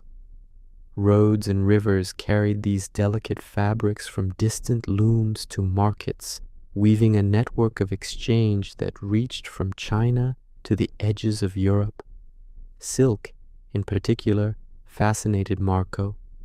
Its smooth texture, shimmering colors, and lightweight quality made it unlike anything he had seen before. Artisans carefully dyed and patterned the fabric using techniques passed down for generations, producing materials that were not only functional, but also works of quiet beauty. He observed that silk was handled with care at every stage. In workshops, weavers worked methodically, threading looms with patience and precision. Traders wrapped bolts of fabric to protect them during travel, and merchants displayed them in markets in ways that encouraged gentle attention and admiration. Silk was more than a commodity. It was a symbol of cultural connection, carrying stories, motifs, and traditions from one region to another. Marco noticed the textile trade extended beyond silk. Wool, cotton, and other fabrics were also woven, dyed, and transported with equal care. Each material reflected the climate, local resources, and artistic preferences of the region in which it was produced. The variety of patterns, textures, and colors offered a visual map of human creativity across distant lands. Markets in cities and towns served as hubs for these exchanges. Merchants from different regions met quietly, sharing techniques, negotiating prices, and establishing trust. Marco observed that patience and attentiveness were essential.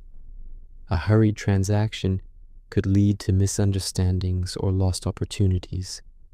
Even packaging and presentation mattered, as careful wrapping signaled respect for the goods and the customer. Roads and caravan routes played a subtle but essential role in this trade. Merchants and travelers moved slowly, coordinating with local guides and observing conditions to ensure that delicate fabrics arrived intact. Bridges, rivers, and resting points were planned to support this quiet, continuous flow of goods. Marco also noticed how textile trade influenced daily life. Clothing, household decorations, and ceremonial garments reflected patterns and materials acquired through these networks. People wore colors and designs that carried meaning, whether for social status, cultural identity, or local tradition. Festivals, ceremonies, and religious observances often featured special textiles, demonstrating the connection between trade, culture, and everyday life. Observing these exchanges taught Marco lessons beyond commerce. He learned about human ingenuity, the value of patience, and the subtle ways cultures influenced one another through quiet, deliberate contact. Even small details, like the placement of a pattern or the softness of a thread, carried significance and reflected generations of careful work. Over time, Marco came to see textile trade as a delicate, interconnected system. Each thread of fabric symbolized both material value and cultural exchange, linking distant communities in ways that were slow, deliberate, and deeply human. The experience left him with a sense of wonder and a growing appreciation for the quiet intricacies of trade, craftsmanship, and the gentle rhythm of life that sustained empires across vast landscapes. As Marco Polo traveled across the Mongol Empire, he began to notice that the variety of food and culinary practices was as vast and intricate as the lands themselves.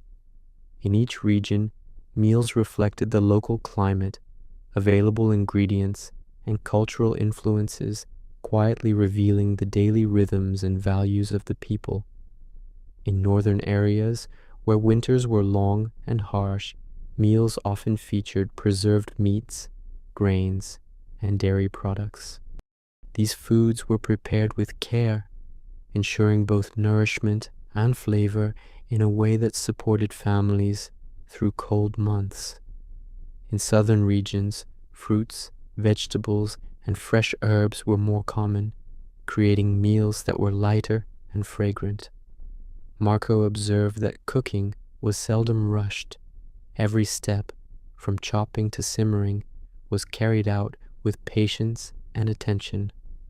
Meals were shared communally whenever possible, with family members, neighbors, and occasionally travelers sitting together to enjoy the food.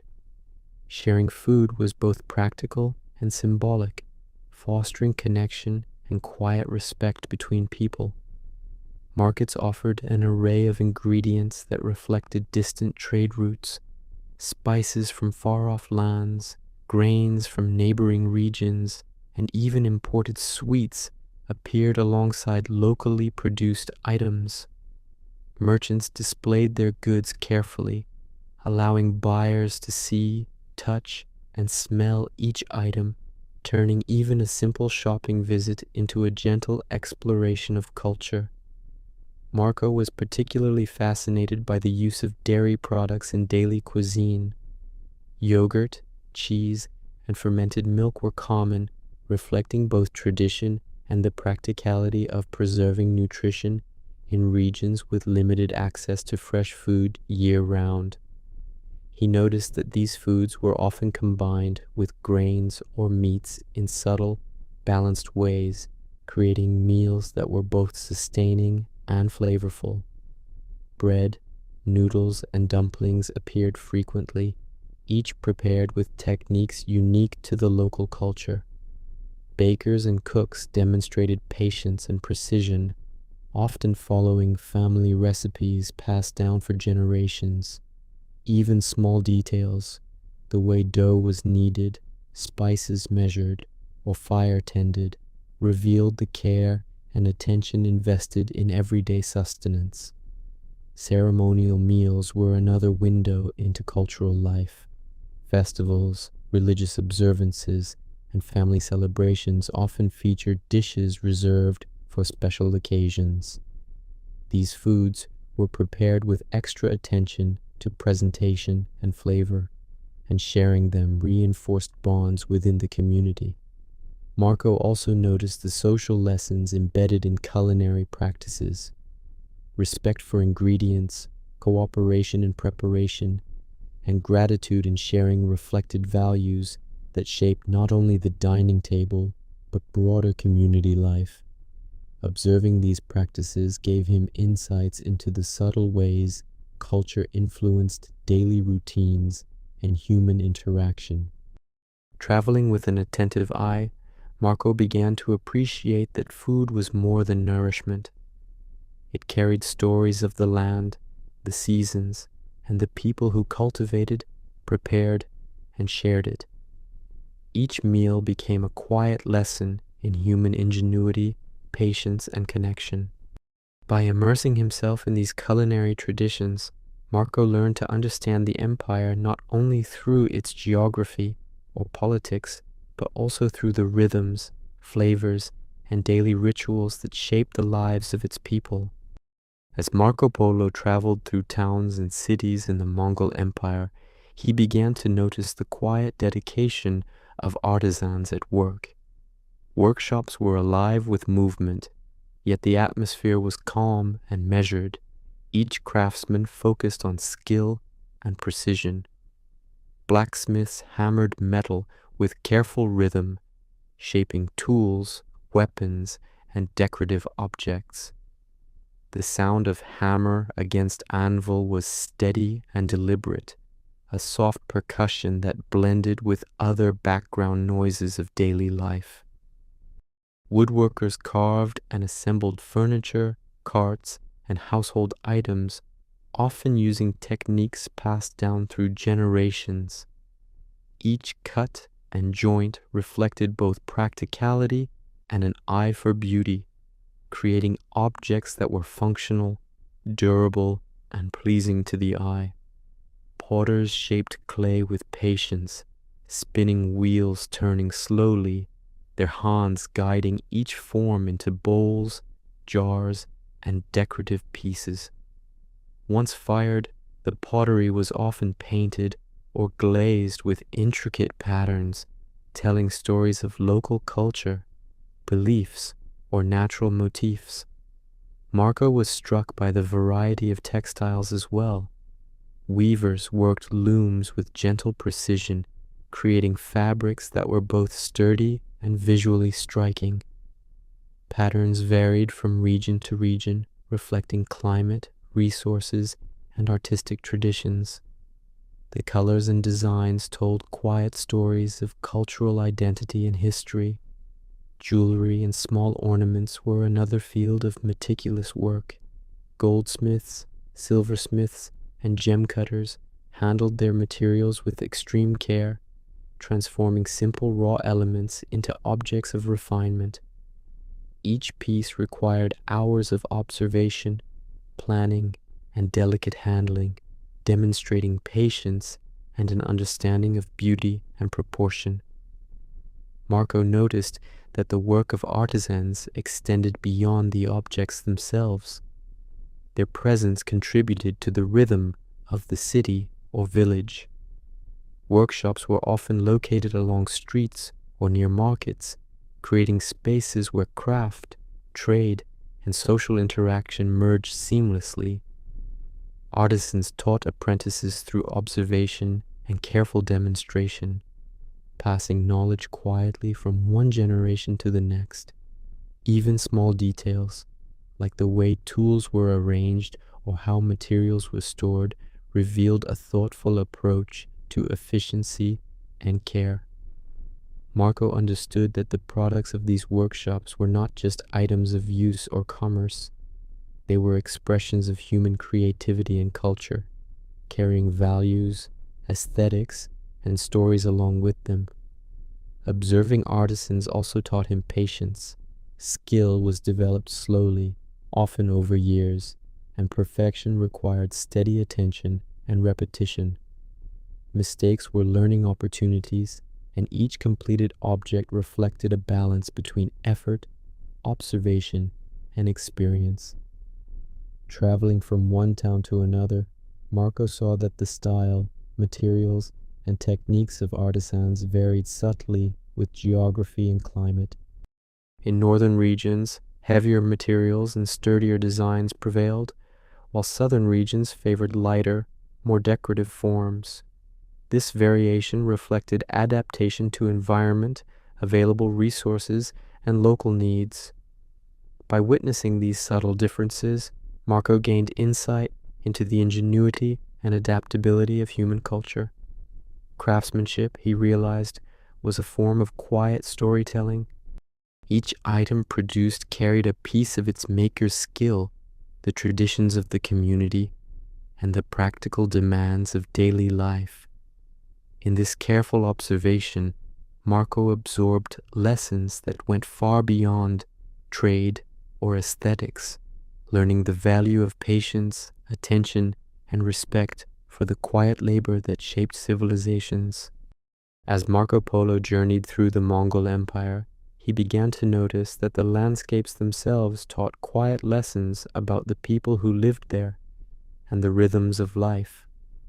Rolling plains stretched endlessly in some regions, dotted with herds of animals guided by nomadic families. Mountains rose sharply in others, their peaks often shrouded in mist, offering both challenge and protection. Rivers flowed gently through valleys, providing water, food, and transport. Each landscape influenced the way communities organized themselves, traveled, and worked. In the steppes, Marco observed how nomadic groups adapted to wide open spaces. Families moved with the seasons, following pastures for their animals, carrying only what was necessary, and living in portable dwellings. Life was built around mobility, observation, and careful attention to the land's resources. He noticed that movement was deliberate, no step was wasted, and every decision, from choosing a campsite to finding water, reflected experience and careful planning. In mountainous regions, towns and villages were often nestled in valleys or along gentle slopes. Roads wound slowly to navigate the terrain, and bridges or paths were constructed to allow steady travel. Marco noticed how communities adapted architecture and farming practices to fit the contours of the land, making careful use of natural protection while respecting the environment. Rivers and lakes were quietly central to many settlements. Water supported farming, provided fish for meals, and allowed transportation of goods. Marco watched as ferries crossed currents, boats glided along canals, and irrigation systems carried water to fields. Even small details, the way channels were dug, how banks were reinforced, or where water was stored, revealed careful planning that balanced human need with natural conditions.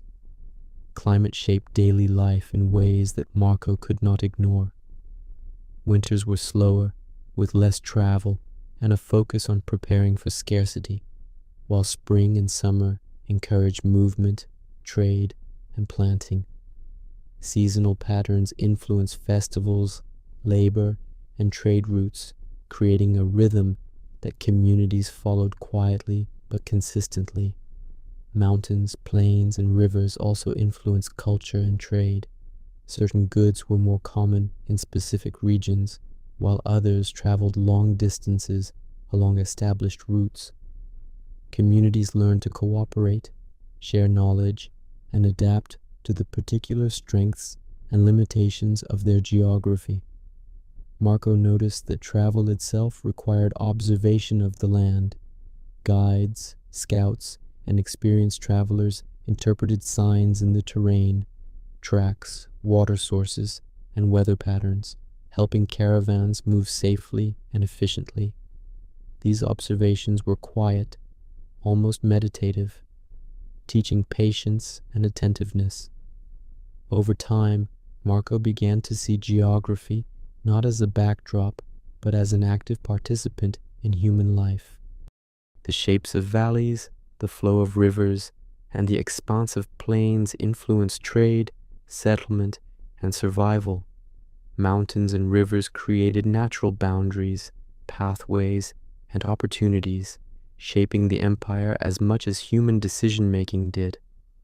In this gentle study of landscapes, Marco learned to appreciate the subtle dialogue between humans and nature.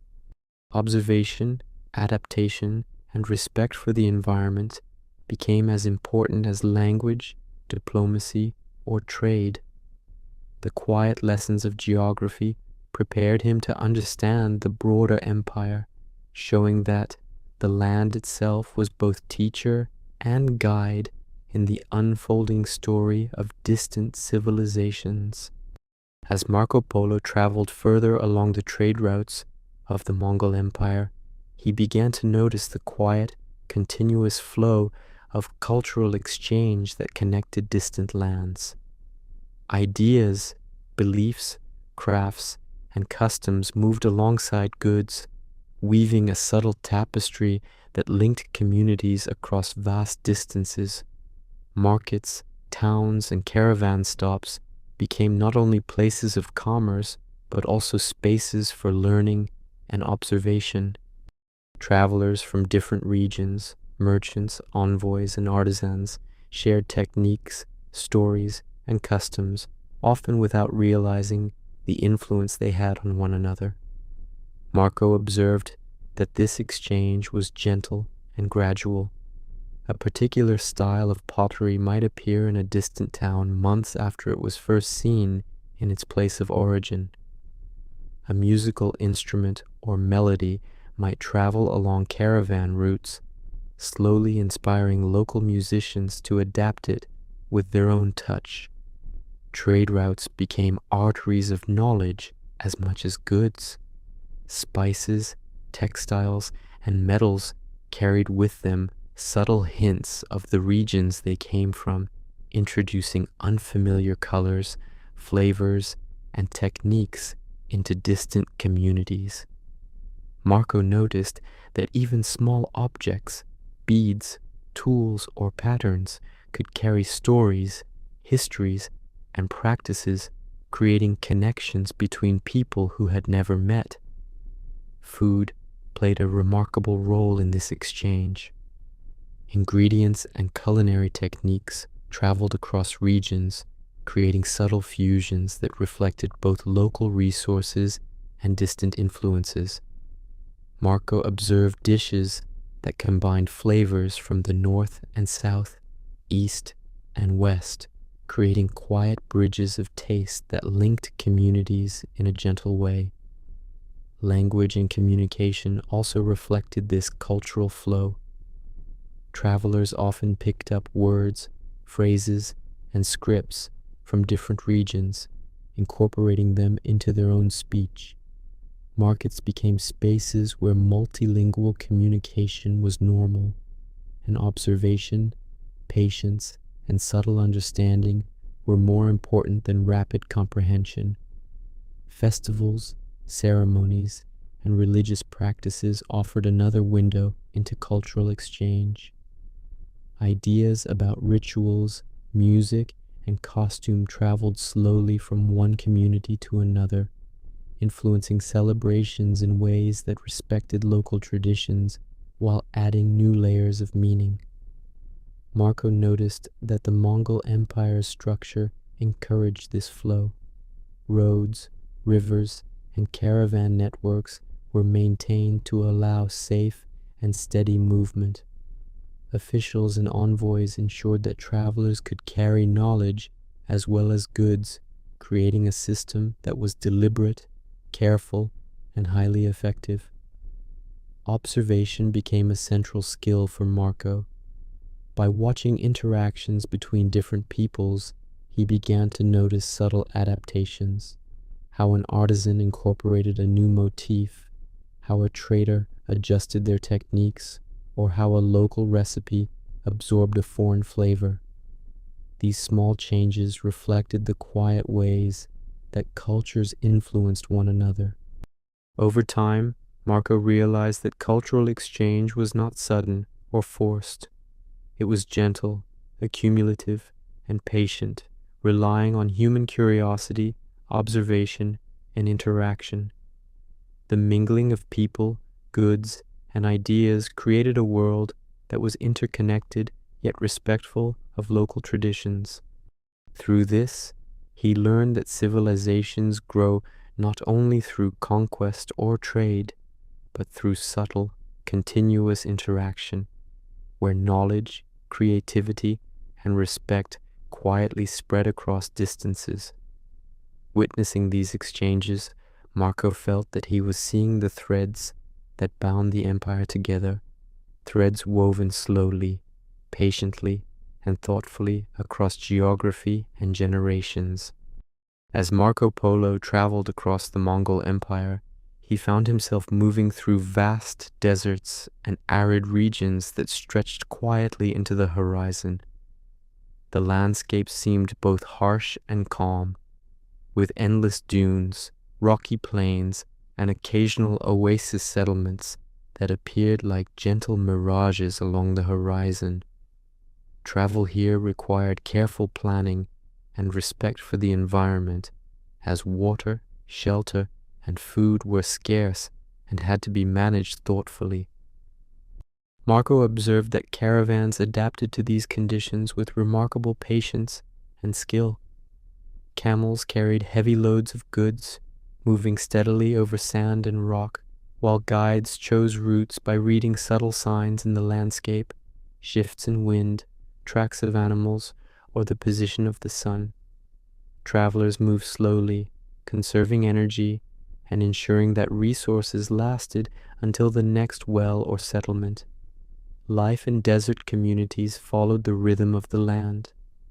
Water sources, whether springs, wells, or oases, determined where people settled and how they arranged their homes. Shade, windbreaks, and storage structures were built with care, creating a calm and sustainable environment even in harsh conditions. Marco noticed that desert dwellers had a deep understanding of both survival and social interaction. Hospitality was essential. Travelers were welcomed with food, water, and shelter, often without expectation of payment. Sharing resources quietly reinforced trust, cooperation, and a sense of shared humanity. Food preparation in these regions reflected the environment. Meals were simple but nourishing, designed to sustain energy over long journeys. Grains, dried fruits, preserved meats, and dairy products were common, and cooking methods minimized waste and maximized flavor. Marco was fascinated by the careful balance between necessity and care. Even in difficult terrain, people demonstrated thoughtfulness in planning, timing, and organization. Trade continued quietly in desert regions, linking distant towns and cities. Caravan routes connected settlements, allowing merchants to exchange goods such as textiles, spices, and metals. Each stop required negotiation, observation, and patience, reflecting the broader systems that held the empire together. Despite the apparent emptiness, deserts were rich with subtle signs of life. Wildlife, seasonal vegetation, and hidden water sources required attentive observation. Marco learned to notice small details, tracks, plant patterns, and the behavior of animals that guided safe passage and influenced decisions about where to rest or travel next. These journeys also offered moments of reflection. The vastness of the desert, the soft shifting of sand in the wind, and the quiet movement of travelers created a meditative atmosphere. Marco noticed that long hours of travel encouraged calm observation and an awareness of the interconnectedness of people, land, and survival. Over time, he realized that deserts, though challenging, were integral to understanding the empire. They taught lessons in patience, adaptation, observation, and respect for natural forces. Marco learned that human life could thrive even in harsh conditions, provided that care, planning, and quiet cooperation guided every step. By experiencing these arid lands, he deepened his understanding of how geography shaped not only survival, but also culture, trade, and social organization across the empire. As Marco Polo traveled deeper into the Mongol Empire, he began to notice the remarkable variety of religious practices and beliefs that coexisted quietly across its vast lands. Unlike the regions he had known in Europe, where one or two dominant faiths often shaped daily life, here he saw multiple religions flourishing side by side. Temples, shrines, monasteries, and mosques appeared in towns, villages, and even along trade routes, each reflecting its community's values, traditions, and history. People moved through these spaces with gentle reverence, performing rituals, offering prayers, and maintaining the sanctity of sacred areas. Marco observed that religion was integrated into daily life rather than set apart as a distant institution. Monks, priests, and spiritual leaders interacted with ordinary citizens, guiding practices in ways that were practical and meaningful. Rituals often included simple, deliberate gestures, lighting incense, arranging offerings, chanting softly, or bowing in quiet reflection. Festivals and observances marked both the passage of time and key events in each faith, yet they were generally calm and harmonious, with communities participating in ways that reinforce social bonds rather than creating discord. Trade and travel routes also reflected this diversity. Caravan stops often had multiple sacred sites nearby, and merchants or travelers were expected to show respect for local customs regardless of their own beliefs. Marco noticed that this coexistence required awareness, observation, and patience. People learned to navigate differences quietly, adapting behavior while maintaining personal faith and respecting others. Religious communities contributed to education, health, and social cohesion. Monasteries and temples often offered learning opportunities, teaching reading, writing, philosophy, or practical skills. They also supported travelers, offering shelter, food, and guidance along long journeys. In observing these practices, Marco realized that religion in the Mongol Empire was not only a matter of personal belief, but also a framework for community life. It shaped etiquette, influenced architecture, and guided moral and ethical behavior, all while allowing diverse traditions to thrive side by side. Artistic expression was another way beliefs were expressed. Sculptures, paintings, carvings, and decorations often incorporated spiritual symbols and stories. Marco saw that even everyday objects could carry subtle religious meaning, reminding people of shared values and history. Over time, Marco noticed patterns in how faith and governance interacted. Leaders, including the emperor, often encouraged tolerance and understanding, recognizing that stability depended on allowing multiple traditions to flourish quietly and without conflict. This principle of coexistence struck him as remarkable, especially in contrast to the rigid religious structures he had known at home. Marco learned that observing quietly, listening, and respecting differences were essential for navigating such a diverse empire. The presence of multiple religions enriched communities, trade, and cultural life, creating layers of wisdom, reflection, and subtle influence that connected people across great distances. Through these experiences, Marco came to appreciate that spiritual life was intertwined with daily existence, shaping behavior, art, and social order, while offering guidance, solace, and continuity. Witnessing religious diversity left a lasting impression, showing him that tolerance, respect, and quiet observation could create harmony in even the most varied and expansive human societies. As Marco Polo traveled closer to the heart of the Mongol Empire, he was invited to observe aspects of court life and the workings of nobility. Unlike the bustling markets or quiet villages, the courts moved with a subtle formality, where every action, gesture, and word was carefully considered. Courtiers and officials followed routines that combined ceremony with practical governance, and Marco noticed that even the grandest events were carried out with an underlying calmness and attention to detail. The emperor and his advisors conducted meetings that could last for hours, but each discussion was deliberate. Messages were delivered thoughtfully, and decisions were made with careful reflection rather than haste. Marco observed that power here relied as much on patience, strategy, and respect as on authority or military might. Nobles maintained households that reflected both wealth and cultural refinement.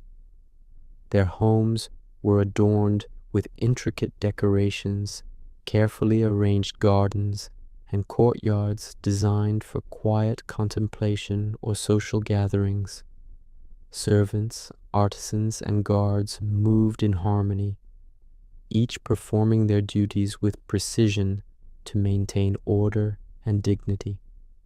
Feasts at the court offered another layer of insight.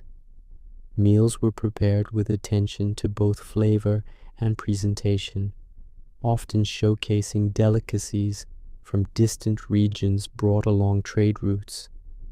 Eating was a measured act, accompanied by conversation, music, and ritual. Marco noticed that these feasts were opportunities not only for nourishment, but also for diplomacy, teaching, and cultural exchange. Entertainment at court followed similar principles of subtlety and refinement. Music, dance, poetry, and storytelling were all presented thoughtfully, with performers demonstrating skill, patience, and respect for tradition. Marco observed that audiences engaged quietly, appreciating nuances and expressions that might be missed in hurried or loud gatherings. Governance itself was an exercise in observation and strategic planning. Nobles and officials often traveled between provinces, overseeing trade, taxation, and local disputes. Couriers and messengers ensured that information flowed steadily, and decisions were made in consultation with those who understood the local context. Marco realized that maintaining an empire of such scale required not only force, but also intelligence, coordination, and careful attention to human relationships. Education and refinement were valued among the nobility. Young members of elite families were trained in languages, history, strategy, and etiquette, preparing them to navigate the complexities of empire. Observation, careful listening, and subtle negotiation were taught as essential skills. Marco noticed that the court maintained a balance between visibility and discretion. Ceremonies and public appearances demonstrated authority and tradition, yet much of the work of governance, negotiation, and planning occurred quietly behind the scenes. This duality of display and subtle management impressed him deeply. Over time, Marco understood that life in the court was a study in patience, observation, and the thoughtful exercise of influence. Power was not only in titles or wealth, but in the ability to manage people, resources, and information with calm deliberation. Witnessing these practices, Marco gained insight into the inner workings of a vast empire, learning that leadership was as much about subtlety, respect, and wisdom as it was about action or command. He saw that careful attention to detail, combined with patience and understanding, allowed the empire to function with both stability and grace. As Marco Polo continued his journey through the vast Mongol Empire, he began to notice the quiet but powerful role that language and communication played in connecting diverse peoples. With so many different regions, ethnic groups, and traditions, the ability to speak, understand, and interpret words was more than a practical necessity. It was a subtle tool of trust, learning, and survival. In towns and marketplaces, Marco observed traders speaking multiple languages, often switching seamlessly between them to accommodate merchants from distant regions. Gestures, expressions, and tone were just as important as words, conveying meaning and emotion when vocabulary fell short. Written communication also held quiet significance. Letters, official documents, and trade records were carefully composed and transported along well-maintained routes. Couriers, messengers, and scribes ensured that messages arrived accurately and in a timely manner, allowing distant parts of the empire to function cohesively. Marco noticed that this system relied on patience, discipline, and observation. A single misinterpreted message could disrupt trade, governance, or diplomacy, so accuracy and clarity were always valued above speed. Beyond practical communication, language served as a bridge between cultures. Travelers, artisans, and scholars exchanged stories, knowledge, and ideas, often adapting words, phrases, and expressions to make concepts understandable across cultural divides. Marco found that even simple conversations carried layers of meaning shaped by local customs, politeness, and social hierarchy. Learning a new language became an exercise in careful observation. Marco noticed that tone, rhythm, and body language often revealed more than vocabulary alone. Listening quietly and watching reactions allowed him to navigate unfamiliar regions, establish trust, and understand subtleties that might otherwise be missed. Writing systems were another source of fascination. Calligraphy, inscriptions, and official scripts reflected not only practical information, but also aesthetic and cultural values. Each stroke of a brush or chisel was deliberate, carrying both meaning and beauty. Marco realized that literacy, observation, and patience were intertwined with power and influence, shaping who could participate in commerce, governance, and cultural exchange. Public announcements, proclamations, and ceremonial speeches were also delivered with care.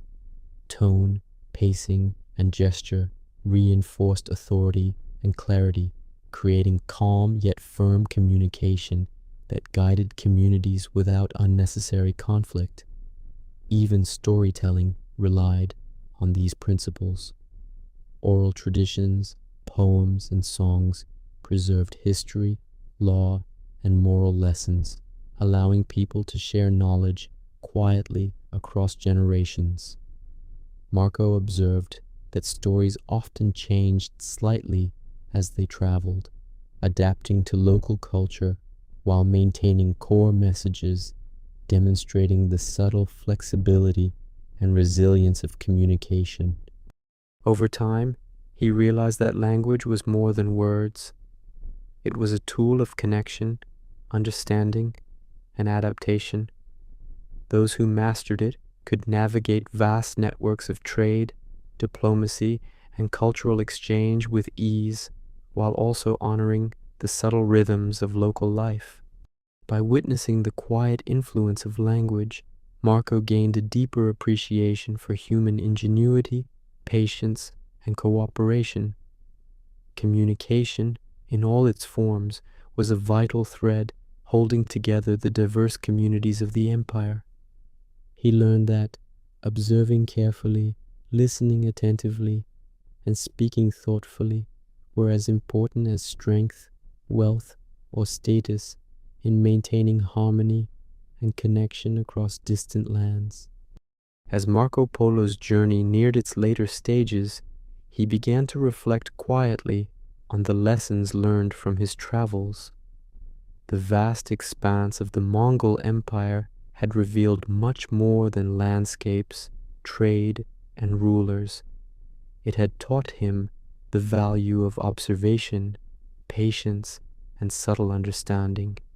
Traveling slowly through deserts, mountains, rivers, and cities, Marco noticed patterns in daily life that might have seemed ordinary at first, but carried profound meaning.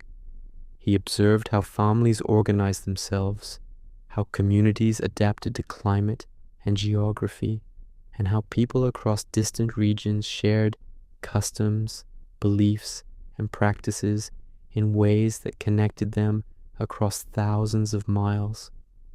These quiet observations helped him understand that history and human behavior were not always revealed in grand events or battles, but often in small, consistent actions.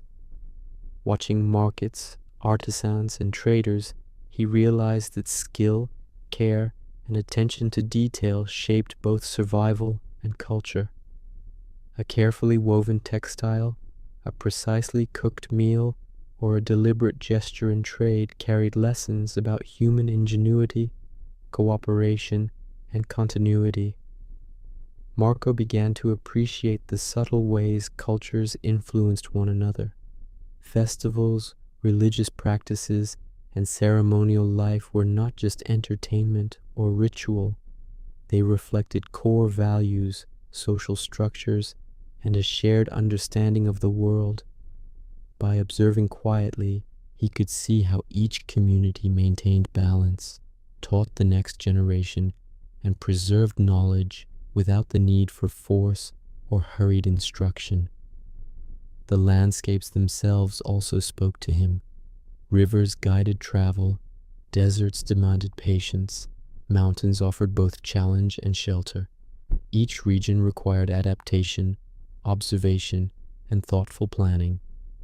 Marco understood that human life, like travel itself, depended on attentiveness and respect for natural rhythms. Diplomacy and communication, he noticed, were extensions of this principle. Patience in negotiation, careful listening, and the subtle understanding of social cues were as crucial to survival and success as courage or strength. Language, gesture, and writing allowed communities to maintain connection over great distances, reinforcing stability and shared purpose. Perhaps the most profound lesson came from observing the empire as a whole. Despite its immense size and diversity, it functioned quietly and efficiently because people paid attention to detail, respected each other's roles, and adapted to circumstances with care. Strength was paired with patience, power with subtlety, and movement with observation. Marco began to see travel itself as a form of learning that went beyond geography or trade. It was a practice of mindfulness, where noticing small patterns, rhythms, and connections revealed truths about human nature and society. He learned that observing quietly, listening attentively, and moving with care allowed him to see the intricate threads connecting people, communities, and environments. These reflections gave him a sense of calm and appreciation for the journey he had undertaken. Every encounter, every river crossed, and every market visited contributed to a deeper understanding of life, culture, and human resilience. Marco realized that travel was not only about arriving at destinations, but also about learning from the quiet moments along the way. The rhythms, gestures, and subtleties that revealed the heartbeat of the world. As Marco Polo's long journey came to an end, he found himself reflecting quietly on the vastness he had traversed and the subtle lessons he had gathered along the way. The mountains, rivers, deserts, cities, and villages had each whispered their stories, and he realized that travel was as much about observing the small rhythms of life as it was about reaching distant lands. Each moment of patience, each careful interaction, and each observation of human creativity had added layers to his understanding of the world. The empire he had traveled through was not only defined by rulers or armies, but also by the quiet persistence of daily life, the merchants who moved with calm precision, the artisans who shaped beauty with care, the families and communities who shared meals, rituals, and stories. Even the landscapes, the gentle flow of rivers, the shifting sands of deserts, the quiet rise of mountains, taught him that life requires attention, adaptation, and respect for the natural rhythms that surround us. Marco thought of the people he had met along the way. From traders and scholars to farmers and artisans, each had contributed to the quiet harmony of their regions. He saw how cooperation, patience, and subtle observation allowed diverse cultures to flourish side by side, despite differences in language, religion, or custom. Festivals, ceremonies, and religious practices left him with a sense of continuity. Even in distant lands, people honored the cycles of nature, the passage of time, and the bonds that connected families and communities. Marco realized that such traditions, carried quietly across generations, formed the foundation of culture and identity, teaching both resilience and reflection. Trade and travel, he reflected, were not simply the movement of goods, but also the movement of ideas, art, food, and knowledge. Silk, spices, pottery, music, and stories moved gently from one place to another, linking communities in ways that were subtle but enduring. Each journey, each interaction, and each quiet observation created a network of understanding, revealing the shared humanity that connected distant peoples. Looking back on his own experiences, Marco felt a deep sense of calm. The long roads, the careful observation, and the moments of stillness along the way had taught him that life unfolds in layers, often quietly and subtly. Knowledge, skill, and wisdom are gained not only through dramatic events, but also through patient attention, reflection, and respect for the rhythms of the world. As he prepared to return home, Marco understood that the lessons of travel would remain with him, guiding his thoughts and actions long after the journey ended. The empire, with all its diversity, beauty, and complexity, had shown him the value of observation, patience, and gentle connection. And now, as our quiet journey through history comes to its gentle close, we are reminded that the past is filled with stories, discoveries, and small moments that shape the world we know today. For now, let your thoughts slowly settle. Allow the quiet echoes of history to fade into the background as you drift peacefully into sleep. Thank you for spending this calm moment here. Until our next journey through time, good night.